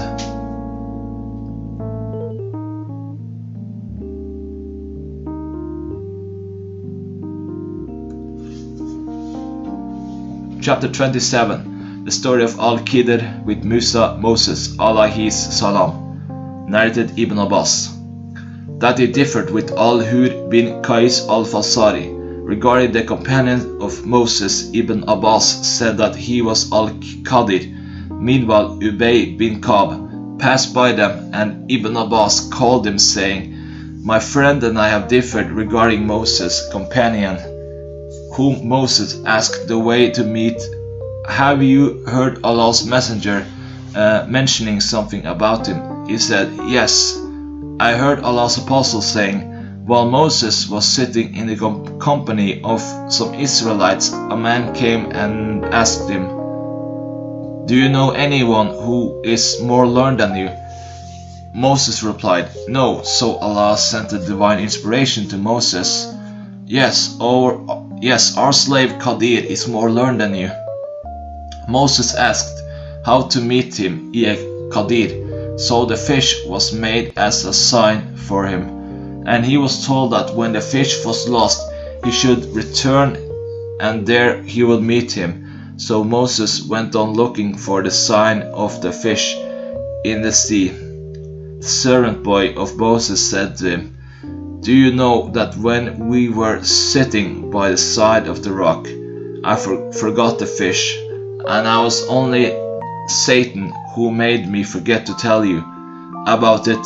Moses said, "That was what we were seeking after," and both of them returned, following their footmarks, and found Qadir, and what happened further to them is mentioned in Allah's book. Narrated Sa'id bin Jubair. I said to Ibn Abbas, Nauf al-Buka claims that Moses, the companion of al-Qadir, was not Moses, the prophet of the children of Israel, but some other Moses. Ibn Abbas said, Allah's enemy, Nauf, has told a lie. Ubay bin Ka'b told us that the prophet said, once Moses stood up and addressed Bani Israel, he was asked, who was the most learned man amongst the people? He said, I, Allah, admonished him, as he did not attribute absolute knowledge to him. So Allah said to him, yes, at the junction of the two seas there is a slave of mine, who is more learned than you. Moses said, O my Lord, how can I meet him? Allah said, take a fish and put it in a large basket, and you will find him at the place where you will lose the fish. Moses took a fish and put it in a basket and proceeded along with his servant boy, Yusha bin Nun, till they reached the rock, where they laid their heads. He lay down. Moses slept, and the fish, moving out of the basket, fell into the sea. It took its way into the sea, straight as in a tunnel. Allah stopped the flow of water over the fish, and it became like an arch. The Prophet pointed this arch with his hands. They traveled the rest of the night, and the next day Moses said to his boy, Servant, give us our food, for indeed we have suffered much fatigue in this journey of ours. Moses did not feel tired till he crossed that place which Allah had ordered him to seek after. His boy's servant said to him, Do you know that when we were sitting near that rock, I forgot the fish, and none but Satan caused me to forget to tell you about it? And it took its course into the sea in an amazing way. So there was a path for the fish, and that astonished them. Moses said, that was what we were seeking after. So both of them retraced their footsteps till they reached the rock. There they saw a man lying covered with a garment. Moses greeted him, and he replied, saying, How do people greet each other in your land? Moses said, I am Moses. The man asked, Moses of Bani Israel? Moses said, Yes, I have come to you, so that you may teach me from those things which Allah has taught you. He said, O Moses, I have some of the knowledge of Allah which Allah has taught me, and which you do not know, while you have some of the knowledge of Allah which Allah has taught you, and which I do not know. Moses asked, May I follow you? He said, But you will not be able to remain patient with me, for how can you be patient about things which you will not be able to understand? Moses said, You will find me, if Allah so will, truly patient, and I will not disobey you in aught. So both of them set off walking along the seashore. A boat passed by them, and they asked the crew of the boat to take them on board. The crew recognized Al-Qadir, and so they took them on board without fear. When they were on board the boat, a sparrow came and stood on the edge of the boat, and dipped its beak once or twice into the sea. Al-Qadir said to Moses, "O Moses, my knowledge and your knowledge have not decreased. Allah's knowledge except as much as the sparrow has decreased the water of the sea with its beak." Then suddenly Al-Qadir took an adze and plucked a plank, and Moses did not notice it till he had plucked a plank with the adze. Moses said to him, "What have you done? They took us on board, charging us nothing. Yet I have intentionally made a hole in their boat so as to drown its passengers. Verily, you have done a dreadful thing." Al-Qadir replied, "Did I not tell you that you will not be able to remain patient with me?" Moses replied, "Do not blame me for what I have forgotten, and do not be hard upon me for my fault." So the first excuse of Moses was that he had forgotten. When they had left the sea, they passed by a boy playing with other boys. Al-Qadir took hold of the boy's head and plucked it with his hand, like this. Sufyan, the sub-narrator, pointed with his fingertips as if he was plucking some fruit. Moses said to him, "Have you killed an innocent person who has not killed any person? You have really done a horrible thing." Al-Qadir said, "Did I not tell you that you could not remain patient with me?" Moses said, "If I ask you about anything after this, don't accompany me. You have received an excuse from me." Then both of them went on till they came to some people of a village, and they asked its inhabitant for wood, but they refused to entertain them as guests. Then they saw therein a wall which was just going to collapse, and Al-Qadir repaired it just by touching it with his hands. Sufyan, the sub-narrator, pointed with his hands, illustrating how Al-Qadir passed his hands over the wall upwards.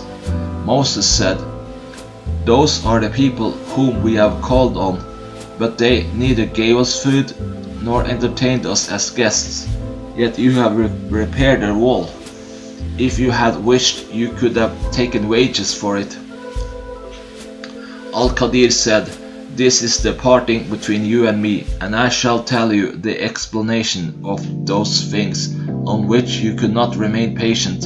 The Prophet added, "We wish that Moses could have remained patient, by virtue of which Allah might have told us more about their story."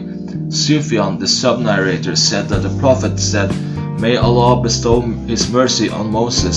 If he had remained patient, we would have been told further about their case." Narrated Abu Hurairah.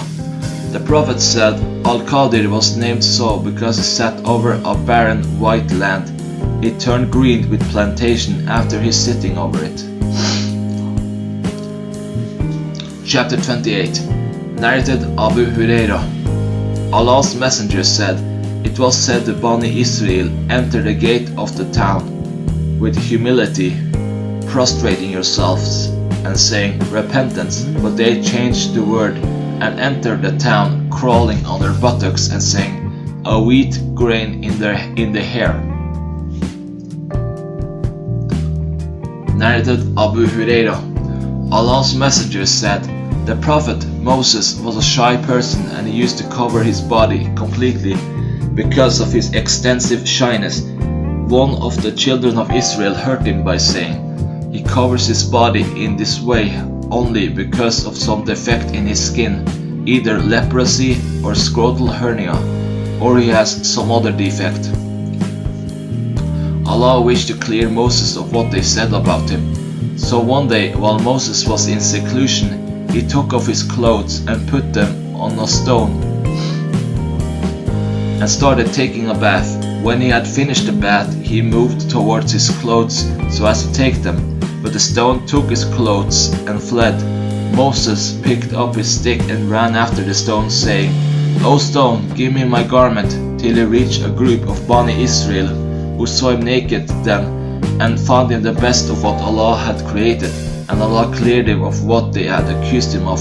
The stone stopped there, and Moses took and put his garment on and started hitting the stone with his stick. By Allah, the stone still has some traces of the hitting 3, 4 or 5 marks. This was what Allah refers to in his saying, O you who believe, be you not like those who annoyed Moses. But Allah proved his innocence of that which they alleged, and he was honorable in Allah's sight. 33:69. Narrated Abdullah. Once the Prophet distributed something among his followers, a man said, "This distribution has not been done with justice, seeking Allah's countenance." I went to the Prophet and told him of that. He became so angry that I saw the signs of anger on his face. Then he said, "May Allah bestow his mercy on Moses, for he was harmed more in a worse manner than this, yet he endured patiently." Chapter 29. Allah's statement, and they came upon a people devoted to some of their idols. Narrated Jabir bin Abdullah. We were with Allah's messenger picking the fruits of the arak trees, and Allah's messenger said, "Pick the black fruit, for it is the best." The companions asked, Were you a shepherd?" He replied, "There was no prophet who was not a shepherd." Chapter 30. Chapter 31. The death of Moses. Narrated Abu Huraira. The angel of death was sent to Moses. When he came to Moses, Moses slapped him on the eye. The angel returned to his Lord and said, "You have sent me to a slave who does not want to die." Allah said, "Return to him and tell him to put his hand on the back of an ox, and for every hair that will come under it, he will be granted 1 year of life." Moses said, "O Lord, what will happen after that?" Allah replied, "Then death." Moses said, "Let it come now." Moses then requested Allah to let him die close to the sacred land, so much so that he would be at a distance of a stone's throw from it. Abu Huraira added, Allah's messenger said, "If I were there, I would show you his grave below the red sand hill on the side of the road." Narrated Abu Huraira. A Muslim and a Jew quarreled. The Muslim, taking an oath, said, "By him who has preferred Muhammad over all people." The Jew said, "By him who has preferred Moses over all people."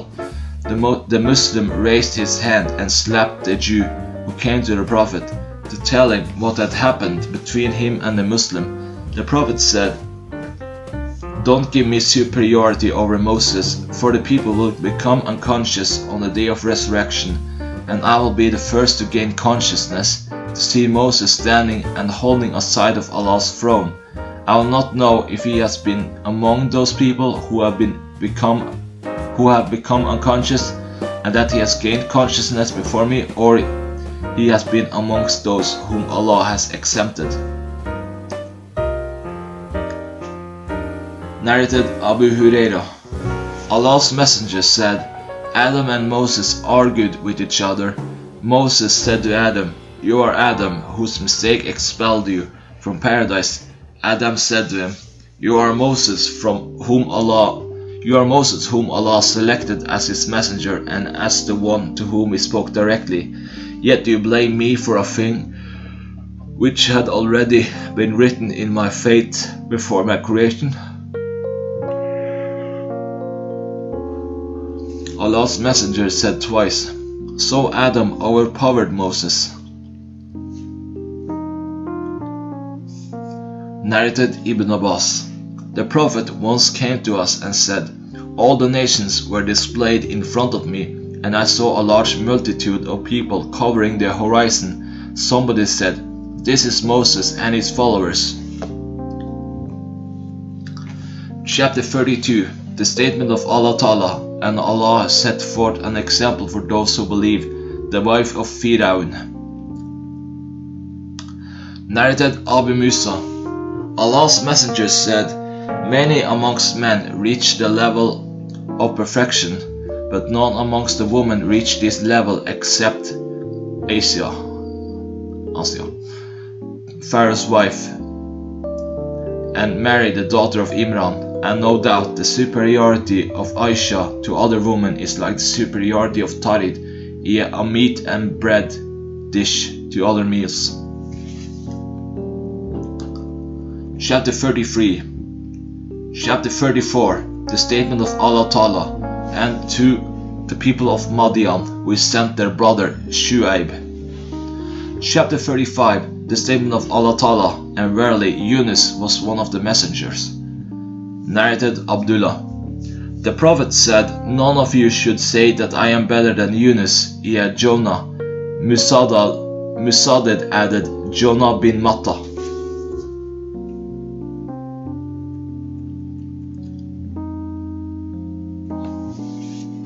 Narrated Ibn Abbas. The Prophet said, no slave of Allah should say that I am better than Yunus bin Matta. So the Prophet mentioned his father's name with his name.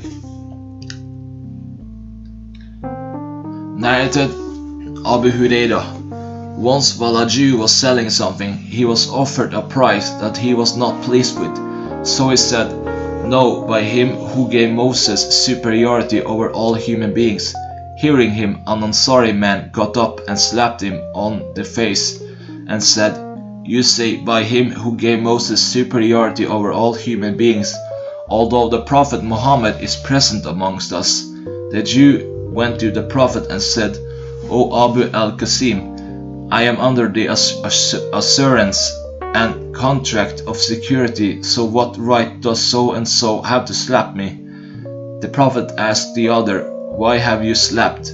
He told him the whole story.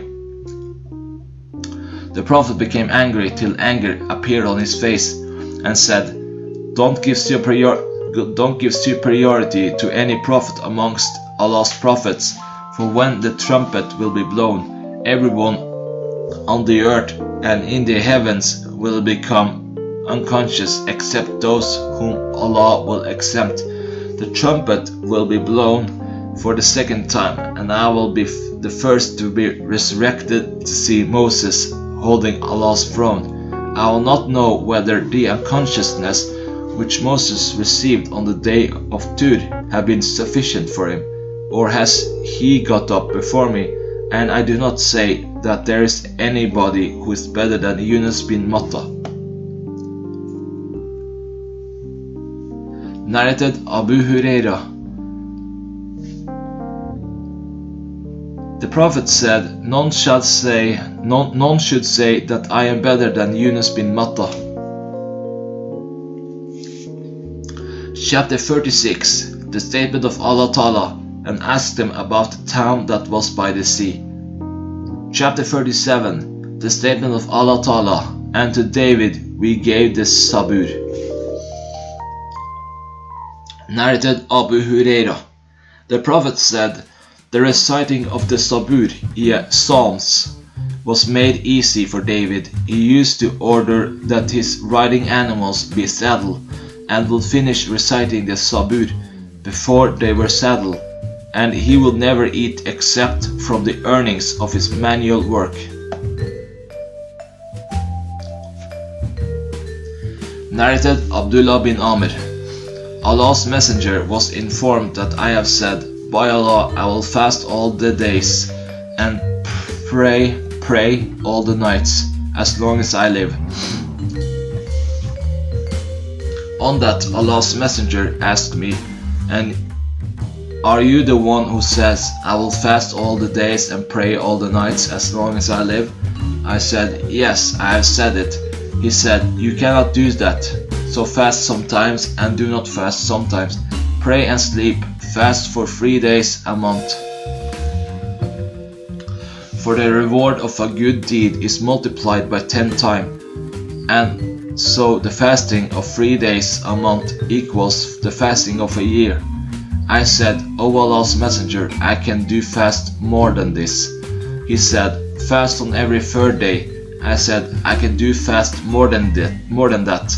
He said, fast on alternate days, and this was the fasting of David, which is the most moderate sort of fasting. I said, O Allah's Messenger, I could do fast more than that. He said, there is nothing better than that.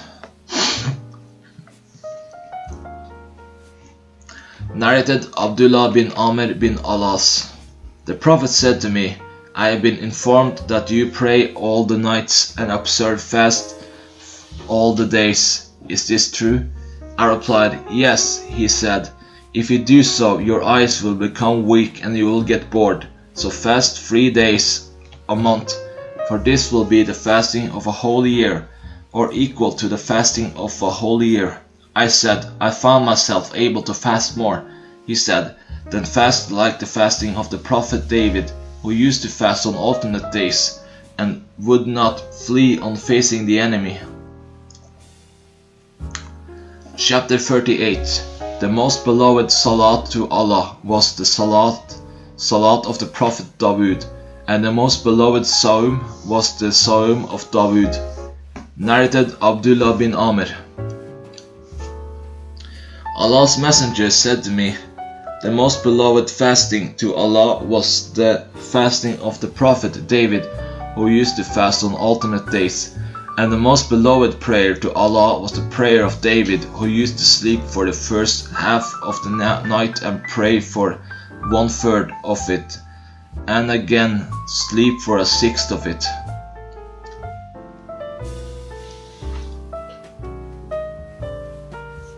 Chapter 39.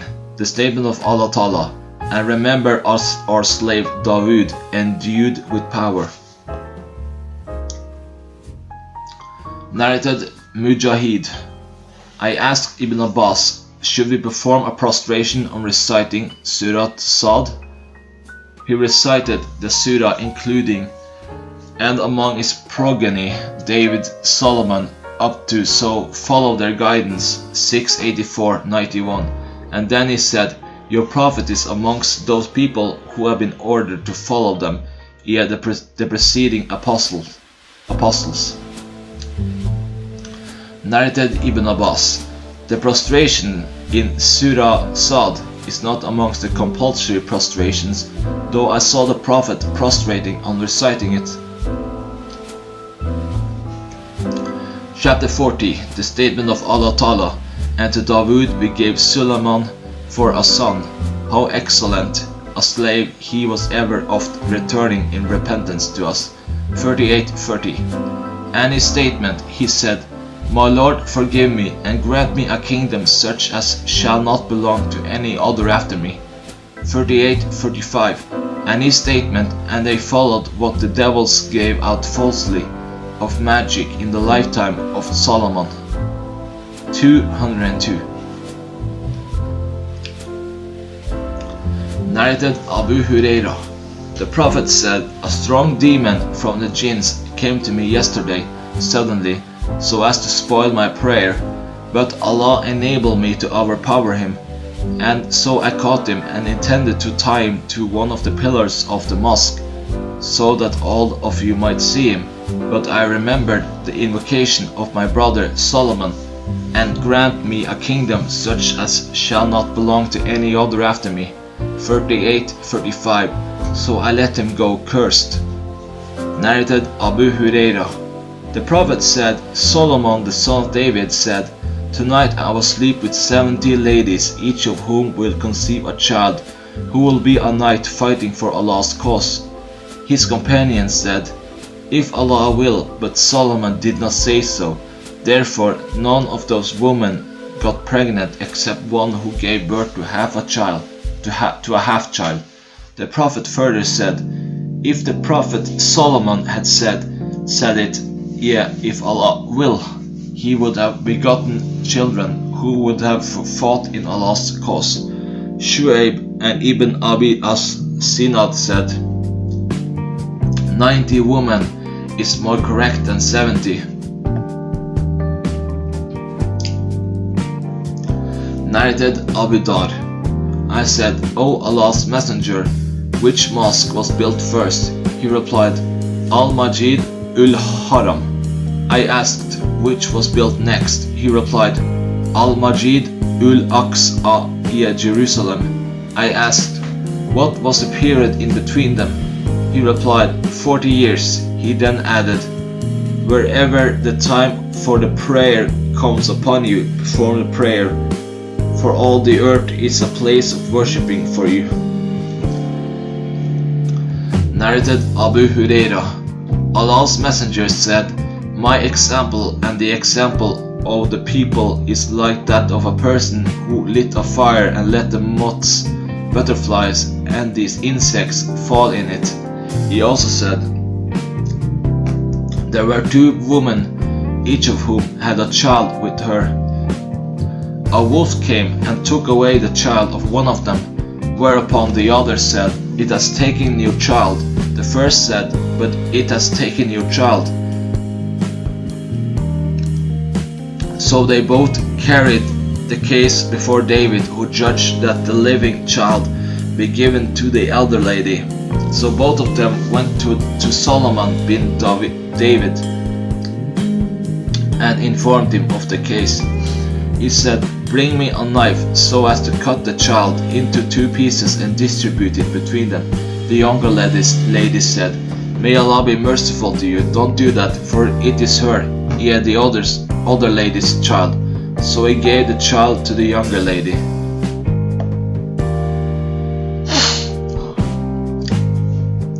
Chapter 41. The statement of Allah Ta'ala.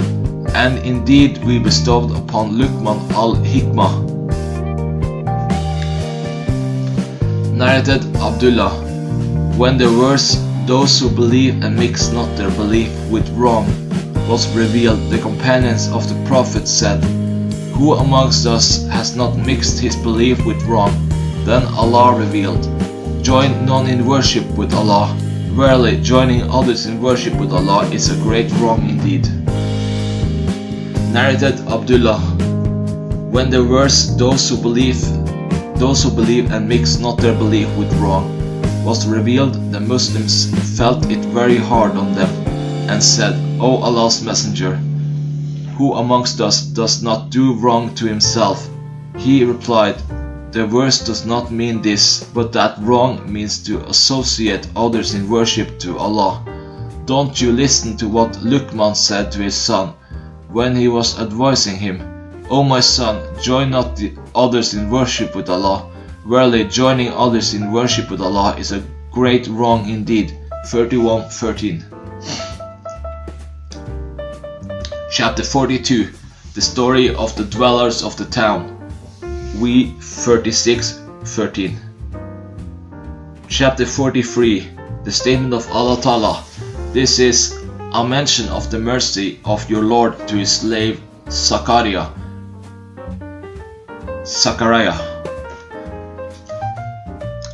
Narrated Malik bin Sasa, that the Prophet talked to them about the night of his ascension to the heavens. He said, then Gabriel took me and ascended up till he reached the second heaven, where he asked for the gate to be opened. But it was asked, who is it? Gabriel replied, I am Gabriel. It was asked, who is accompanying you?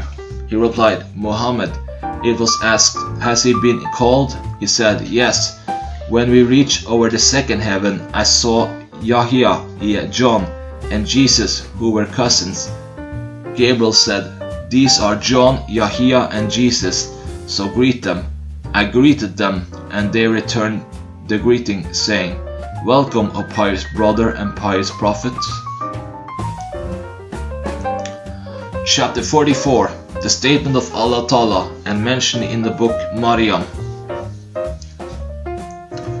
Narrated Sa'id bin al-Musayyab. Abu Huraira said, I heard Allah's Messenger saying, there is none born among the offspring of Adam, but Satan touches it.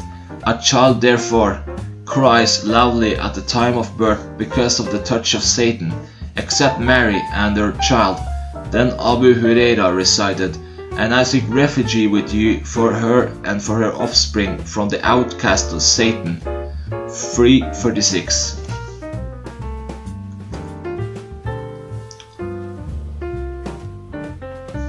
Chapter 45. And remember when the angel said, O Maryam, Mary, verily Allah has chosen you.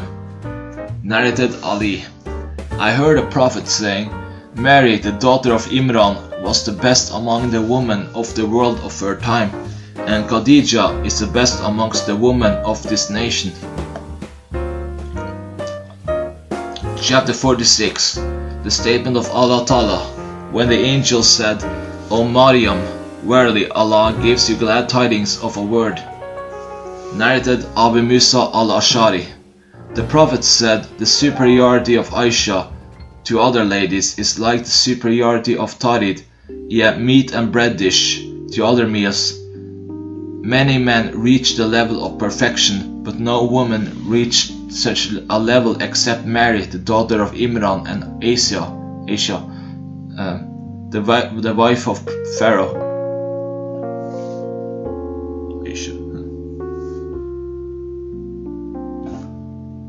Narrated Abu Huraira. I heard Allah's messenger saying, amongst all those women who ride camels, ye Arabs, the ladies of Quraysh are the best.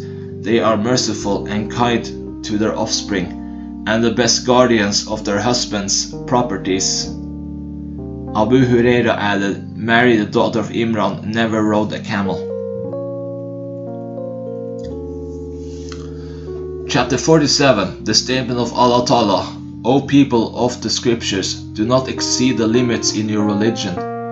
Narrated Ubadah. The Prophet said, if anyone testifies that none has the right to be worshipped but Allah alone, who has no partners, and that Muhammad is his slave and his apostle, and that Jesus is Allah's slave and his apostle, and his word which he bestowed on Mary and the spirit created by him, and that paradise is true and hell is true, Allah will admit him into paradise with the deeds which he had done, even if those deeds were few. Junada, the sub-narrator, said, Ubadah added, such a person can enter paradise through any of its 8 gates he likes. Chapter 48. The statement of Allah Ta'ala, and mentioned in the book the story of Maryam.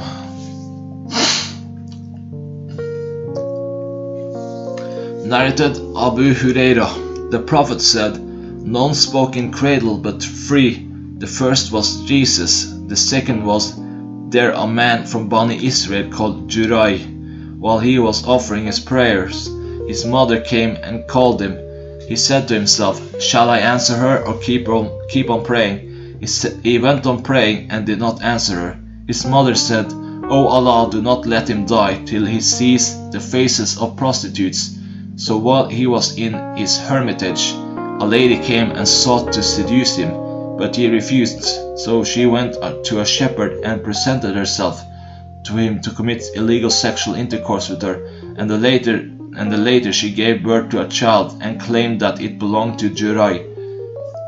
The people therefore came to him and dismantled his hermitage and expelled him out of it and abused him.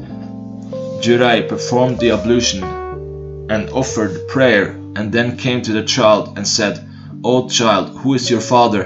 The child replied, the shepherd.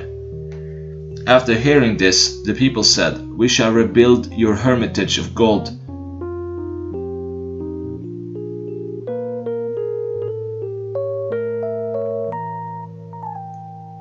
But he said, no, of nothing but mud.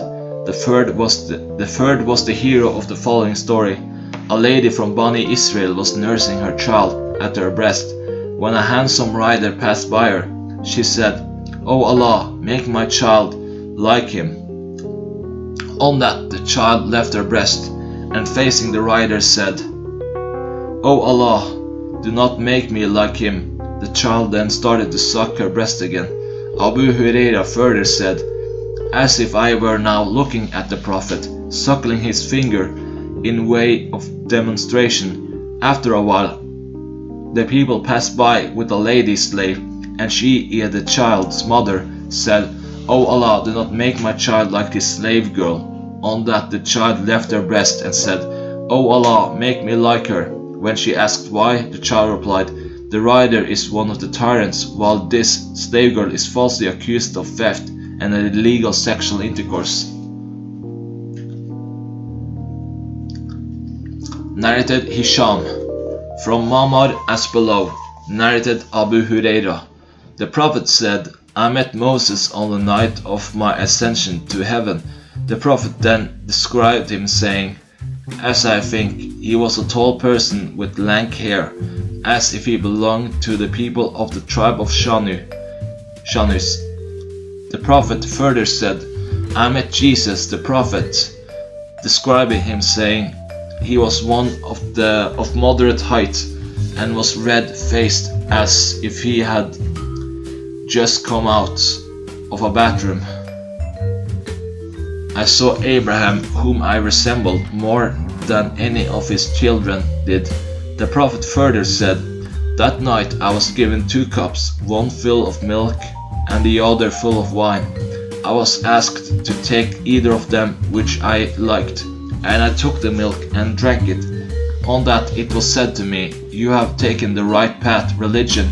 If you had taken the wine, your Muslim nation would have gone astray. Narrated Ibn Abbas. The Prophet said, I saw Moses, Jesus and Abraham on the night of my ascension to the heavens. Jesus was of red complexion, curly hair, and a broad chest.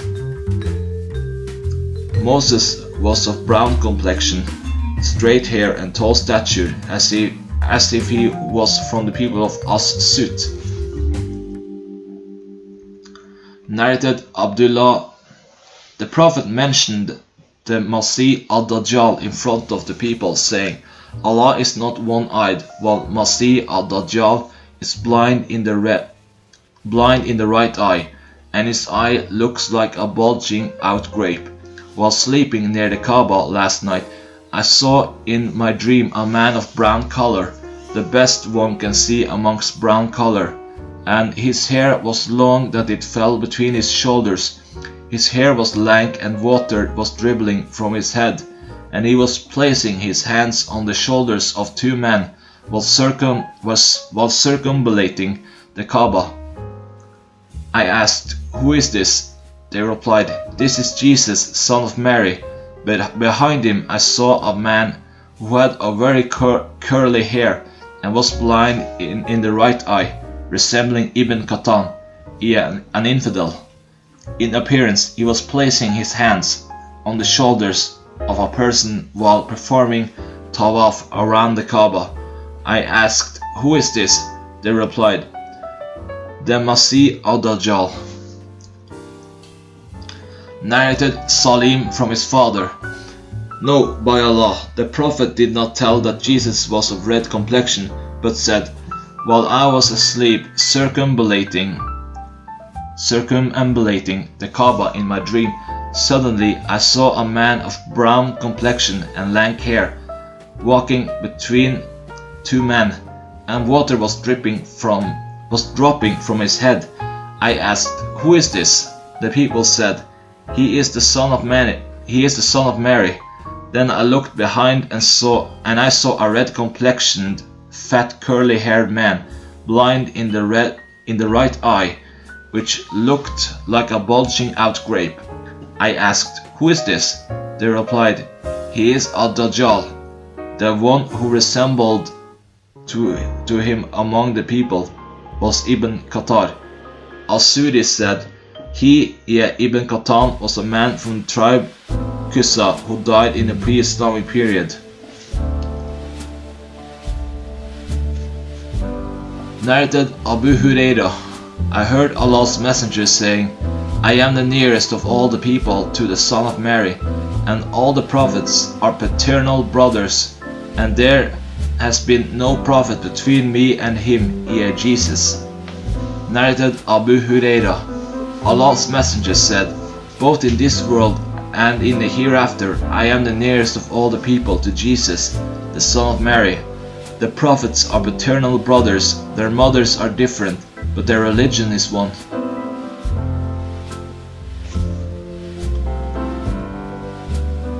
Narrated Abu Huraira. The Prophet said, Jesus, seeing a man stealing, asked him, "Did you steal?" He said, "No, by Allah, except whom there is none, who has the right to be worshipped."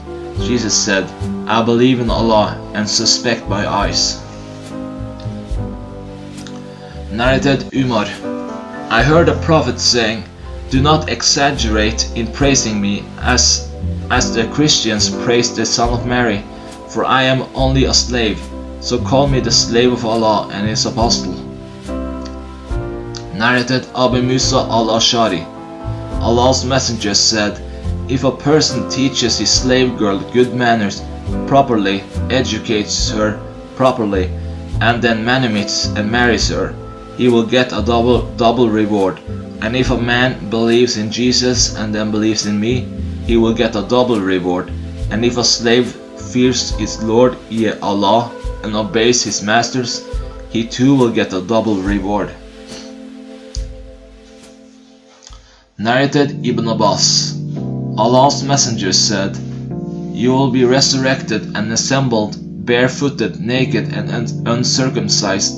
The Prophet then recited the divine verse, "As we began the first creation, we shall repeat it, a promise we have undertaken.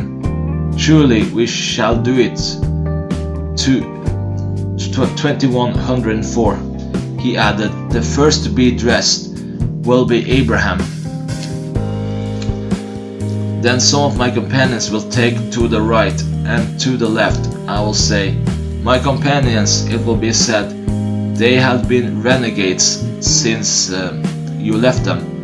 I will then say, 'What the pious slave Jesus, the son of Mary, said, and I was a witness over them while I dwelt amongst them, when you did take me up. You were the watcher over them, and you are a witness to all things. If you punish them, they are your slaves, and if you forgive them, only you are the Almighty, the All-Wise." 117, 118. Narrated Kuagas.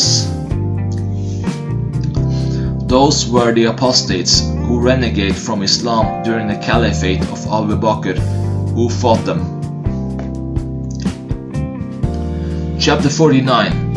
The Advent Descent of Isa, Jesus, son of Maryam, Mary, alayhis salam. Narrated Abu Huraira. Allah's messenger said, By him in whose hands my soul is, surely Jesus, the son of Mary, will soon descend amongst you and will judge mankind justly as a just ruler. He will break the cross and kill the pigs, and there will be no jizya, yet taxation taken from non-Muslims. Money will be in abundance, so that nobody will accept it, and a single prostration to Allah in a prayer will be better than the whole world and whatever is in it. Abu Huraira added, If you wish, you can recite this verse of the Holy Book, and there is none of the people of the Scriptures, Jews and Christians, but must believe in him, Jesus, as an apostle of Allah and a human being, before his death, and on the day of judgment he will be a witness against them. 459.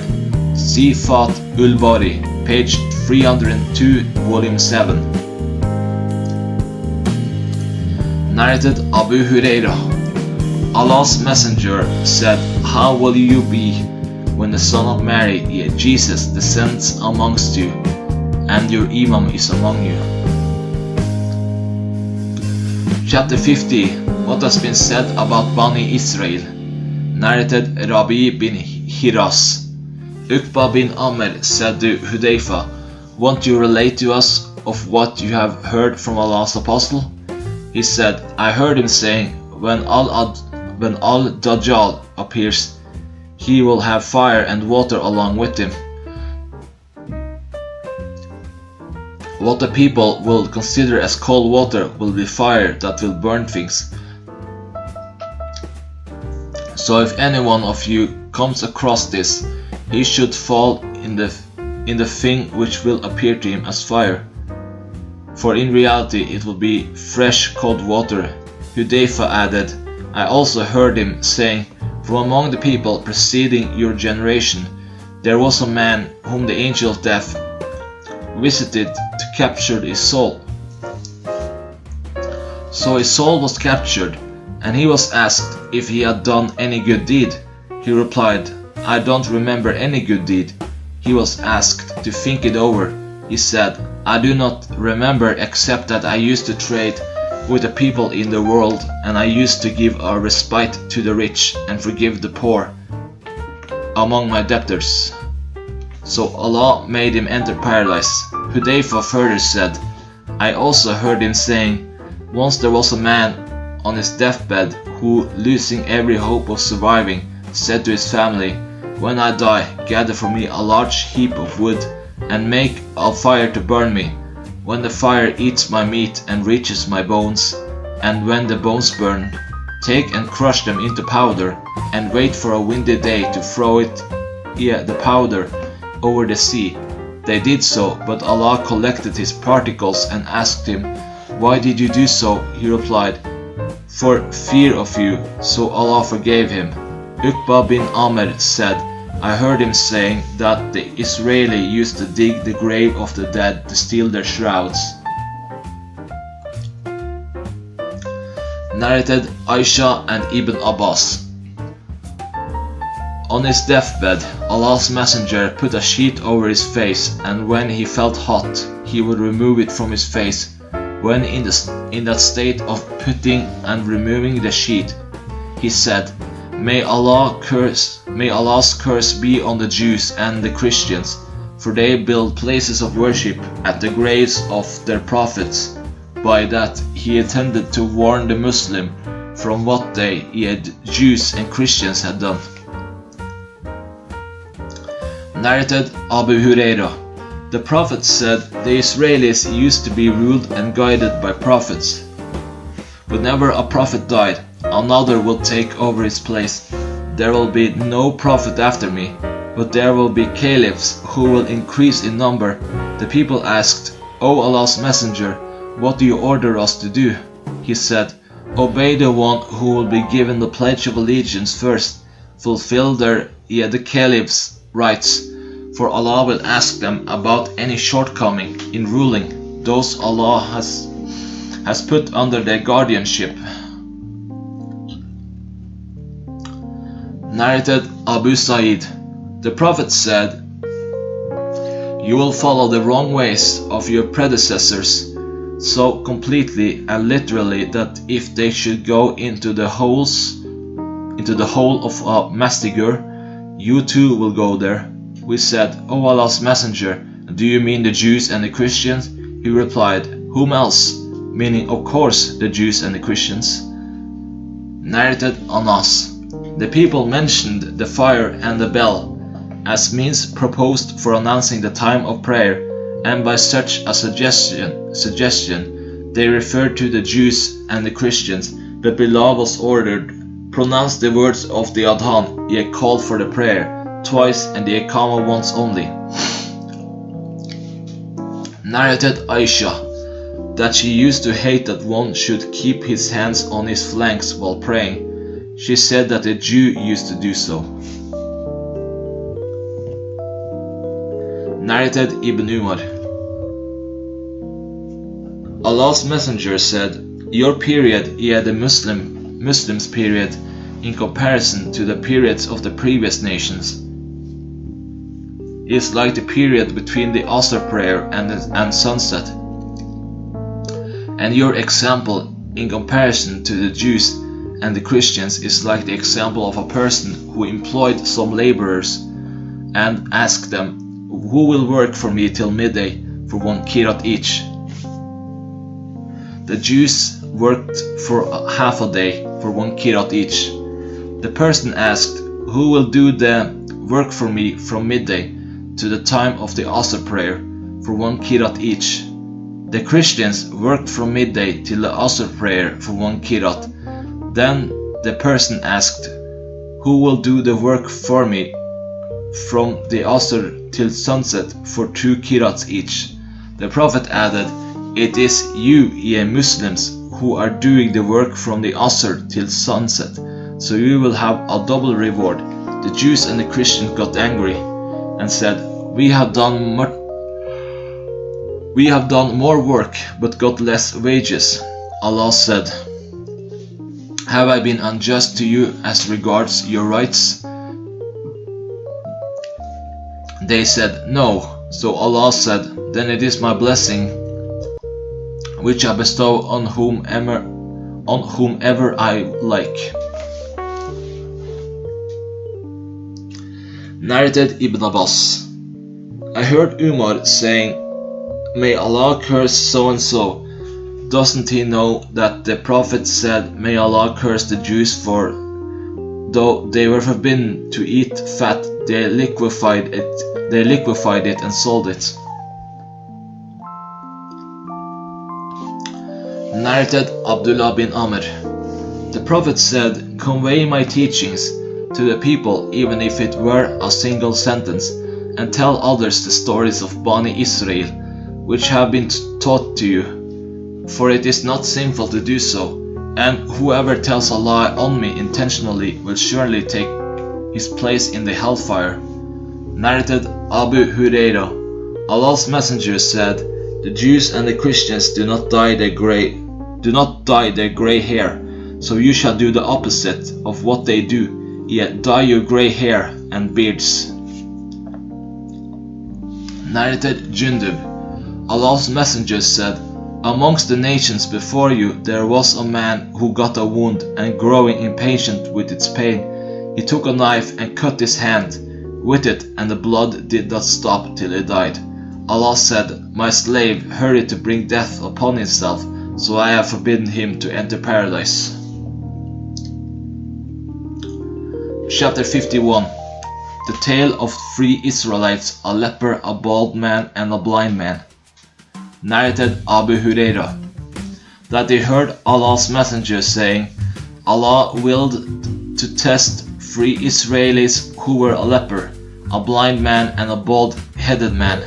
So he sent them an angel who came to the leper and said, What thing do you like most? He replied, Good color and good skin, for the people have a strong aversion to me. The angel touched him, and his illness was cured, and he was given a good color and a beautiful skin. The angel asked him, What kind of property do you like best? He replied, Camels or cows. The narrator is in doubt, for either the leper or the bald-headed man demanded camels and the other demanded cows. So the leper, was given a pregnant she-camel, and the angel said to him, May Allah bless you in it. The angel then went to the bald-headed man and said, What thing do you like most? He said, I like good hair, and wish to be cured of this disease, for the people feel repulsion for me. The angel touched him, and his illness was cured, and he was given good hair. The angel asked him, What kind of property do you like best? He replied, Cows. The angel gave him a pregnant cow, and said, May Allah bless you in it. The angel went to the blind man and asked, What thing do you like best? He said, I like that Allah may restore my eyesight to me, so that I may see the people. The angel touched his eyes, and Allah gave him back his eyesight. The angel asked him, What kind of property do you like best? He replied, Sheep. The angel gave him a pregnant sheep. Afterwards, all the 3 pregnant animals gave birth to young ones, and multiplied and brought forth so much that one of the 3 men had a herd of camels filling a valley, and one had a herd of cows filling a valley, and one had a flock of sheep filling a valley. Then the angel, disguised in the shape and appearance of a leper, went to the leper and said, I am a poor man who has lost all means of livelihood while on a journey, so none will satisfy my need except Allah, and then you. In the name of Him who has given you such nice color and beautiful skin and so much property, I ask you to give me a camel so that I may reach my destination. The man replied,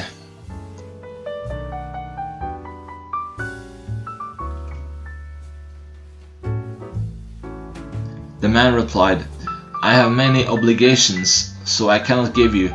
The angel said, I think I know you. Were you not a leper to whom the people had a strong aversion? Weren't you a poor man, and then Allah gave you all this property?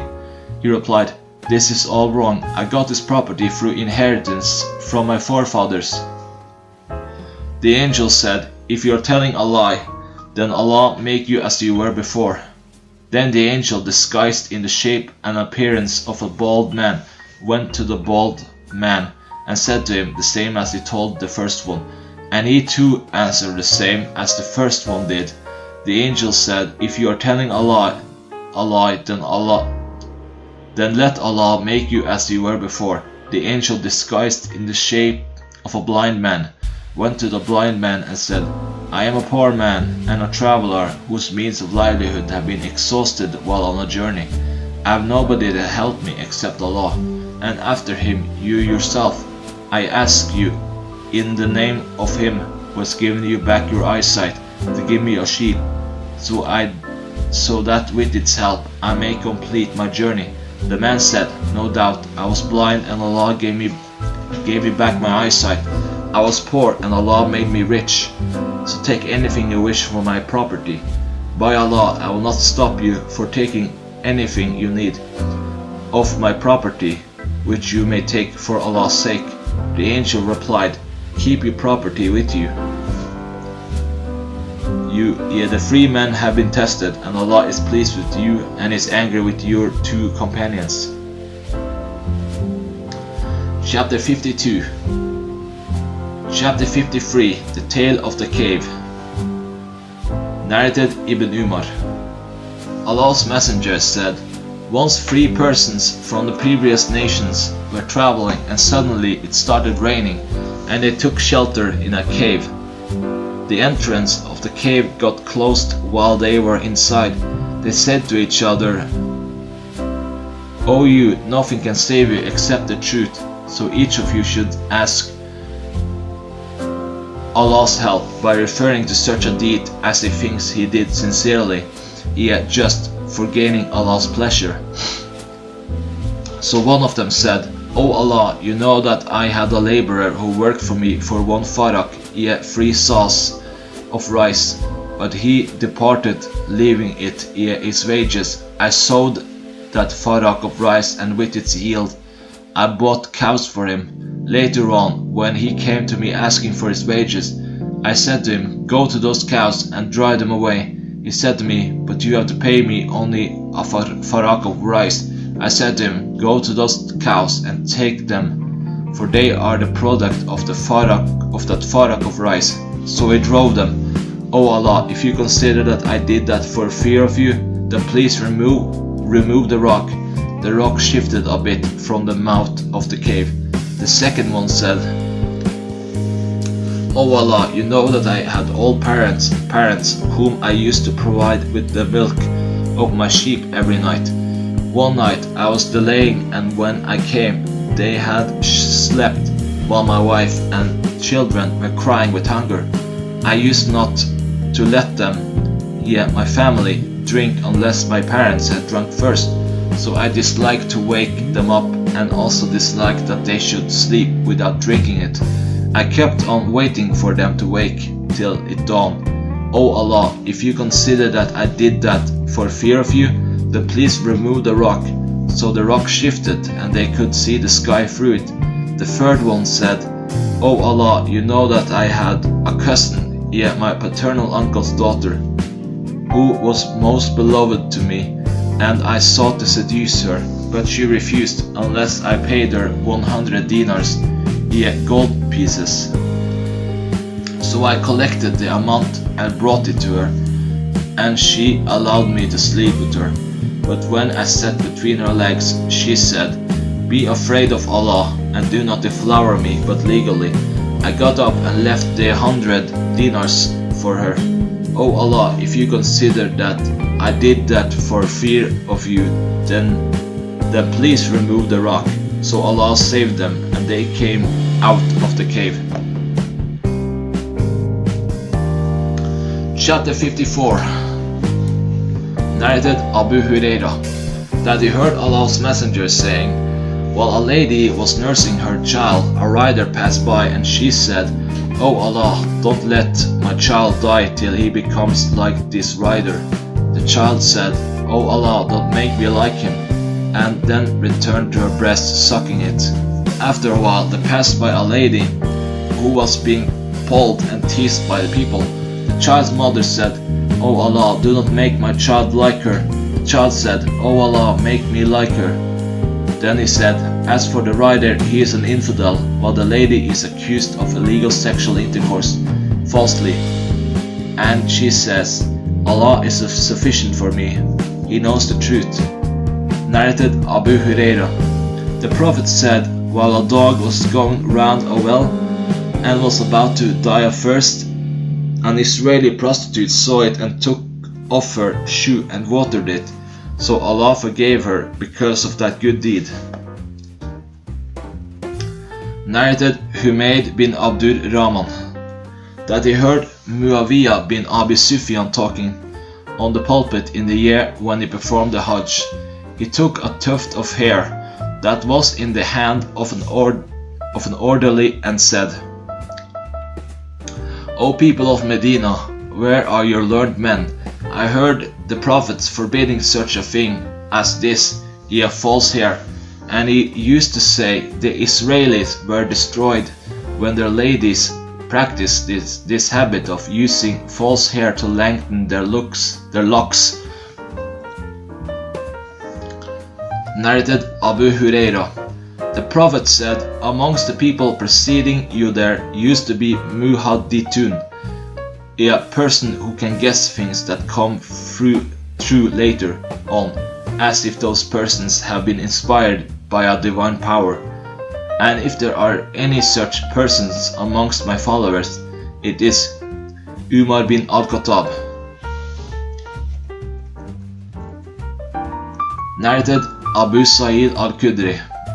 The Prophet said, amongst the men of Bani Israel there was a man who had murdered 99 persons. Then he set out asking whether his repentance could be accepted or not. He came upon a monk and asked him if his repentance could be accepted. The monk replied in the negative, and so the man killed him. He kept on asking till a man advised him to go to such and such a village, to such and such village. So he left for it, but death overtook him. On the way, while dying, he turned his chest towards that village, where he had hoped his repentance will be accepted. And so the angels of mercy and the angels of punishment quarreled amongst themselves regarding him. Allah ordered the village towards which he was going to come closer to him, and ordered the village whence he had come to go far away. And then he ordered the angels to measure the distances between his body and the two villages. So he was found to be one span closer to the village he was going to, so he was forgiven. Narrated Abu Huraira. Once Allah's messenger offered a morning prayer and then faced the people and said, while a man was driving a cow, he suddenly rode over it and beat it. The cow said, "We have not been created for this, but we have been created for slowing. On that the people said astonishingly, "Glorified be Allah, a cow speaks." The Prophet said, "I believe this," and Abu Bakr and Umar too believe it. Although neither of them was present there, while a person was amongst his sheep, a wolf attacked and took one of the sheep. The man chased the wolf till he saved it from the wolf, whereupon the wolf said, "You have saved it from me, but who will guard it on the day of the wild beasts, when there will be no shepherd to guard them except me?" Because of riots and afflictions, the people said surprisingly, "Glorified be Allah, a wolf speaks." The Prophet said, "But I believe this." and Abu Bakr and Umar too believed this, although neither of them was present there. See the footnote of page number 10, volume 5.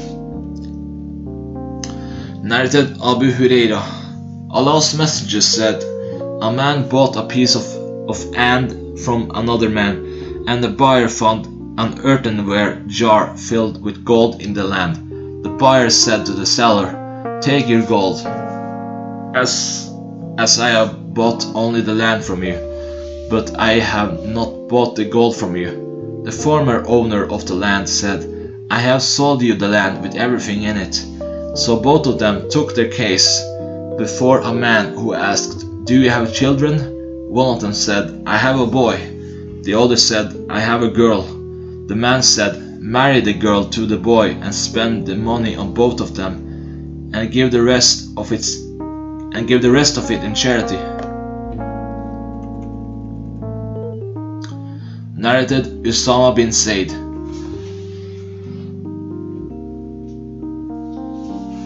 Allah's Messenger said, plague was a means of torture sent on a group of Israelis or on some people before you. So if you hear of its spread in a land, don't approach it. And if a plague should appear in a land where you are present, then don't leave that land in order to run away from it, plague. Narrated Aisha. The wife of the Prophet, I asked Allah's Messenger about the plague. He told me that it was a punishment sent by Allah on whom He wished, and Allah made it a source of mercy for the believers. For if one in the time of an epidemic plague stays in his country, patiently hoping for Allah's reward and believing in that nothing will befall him except what Allah has written for him, he will get the reward of a martyr. Narrated Aisha. The people of Quraysh worried about a lady from Bani Maksum who had committed theft. They asked, who will intercede for her with Allah's Messenger? Some said, no one dared to do so except Usama bin Zaid, the beloved one to Allah's Messenger. When Usama spoke about that to Allah's Apostle, Allah's Messenger said to him, do you try to intercede for somebody in a case connected with Allah's prescribed punishments? Then he got up and delivered a sermon saying, what destroyed the nations preceding you was that if a noble amongst them stole, they will forgive him, and if a poor person amongst them stole, they will inflict Allah's legal punishment on him. By Allah, if Fatima, the daughter of Muhammad, stole, I would cut off her hand. Narrated Ibn Masud. I heard a person reciting a Quranic verse in a certain way, and I had heard the Prophet reciting the same verse in a different way. So I took him to the Prophet and informed him of that, but I noticed the sign of disapproval on his face, and then he said, both of you are correct, so don't differ, for the nations before you differed, so they were destroyed. Narrated Abdullah. As if I saw the prophets talking about one of the prophets whose nations had beaten him and caused him to bleed, while he was cleaning the blood off his face and saying, O Allah, forgive my nation, for they have no knowledge. Narrated Abu Sa'id. The Prophet said, amongst the people preceding your age, there was a man whom Allah had given a lot of money.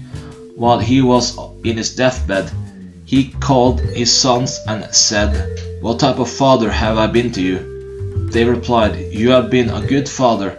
He said, I have never done a single good deed, so when I die, burn me, crush my body, and scatter the resulting ashes on a windy day. His sons did accordingly, but Allah gathered his particles and asked him, what made you do so? He replied, fear of you. So Allah bestowed His mercy upon him, forgave him. Narrated Rabi bin Hiras. Uqba said to Hudayfa, won't you narrate to us what you heard from Allah's Messenger? Hudayfa said, I heard him saying, Death approached a man, and when he had no hope of surviving, he said to his family, When I die, gather for me much wood and build a fire to burn me.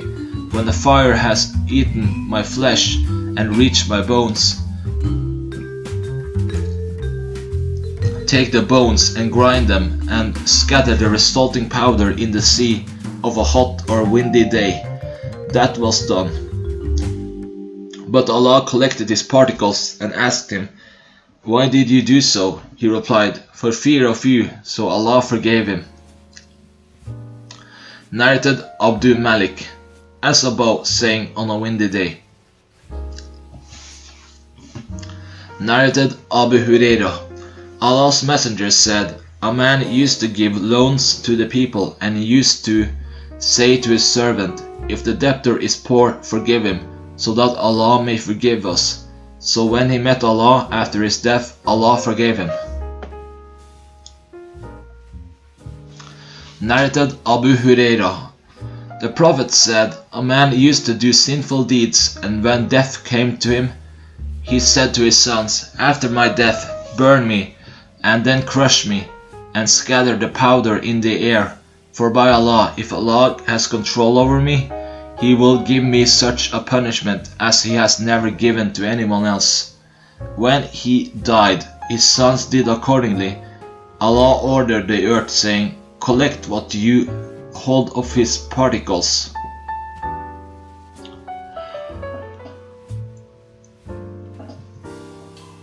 It did so, and behold, there he was, the man standing. Allah asked him, What made you do what you did? He replied, O my Lord, I was afraid of you, so Allah forgave him. Another narrator said, The man said, Fear of you, O Lord. Narrated Abdullah bin Umar, Allah's Messenger said, A lady was punished because of a cat which she had imprisoned till it died. She entered the hellfire because of it, for she neither gave food nor water, as she had imprisoned it, nor set it free to eat from the vermin of the earth. Narrated Abu Masud Uqba, the Prophet said, One of the sayings of the Prophets which the people have got is, If you do not feel ashamed, then do whatever you like. Narrated Abu Musud, the Prophet said, One of the sayings of the Prophet which the people have got is, If you do not feel ashamed, then do whatever you like. Narrated Ibn Umar, the Prophet said, While a man was walking, dragging his dress with pride, he was caused to be swallowed by the earth, and will go on sinking in it till the day of resurrection. Narrated Abu Hurairah, the Prophet said, We are the last to come, but we will be the foremost on the day of resurrection. Nations were given the book, scriptures before us, and we were given the holy book after them. This Friday is the day about which they differed. So the next day, Saturday, was prescribed for the Jews, and the day after it, Sunday, for the Christians. It is incumbent on every Muslim to wash his head and body on a day, Friday at least, in every 7 days. Narrated Sa'id bin al-Musayyab, when Muawiyah bin Abi Sufyan came to Medina for the last time, he delivered a sermon before us. He took out a tuft of hair and said, I never thought that someone other than the Jews would do such a thing, use false hair. The Prophet named such a practice as falsehood, meaning the use of false hair.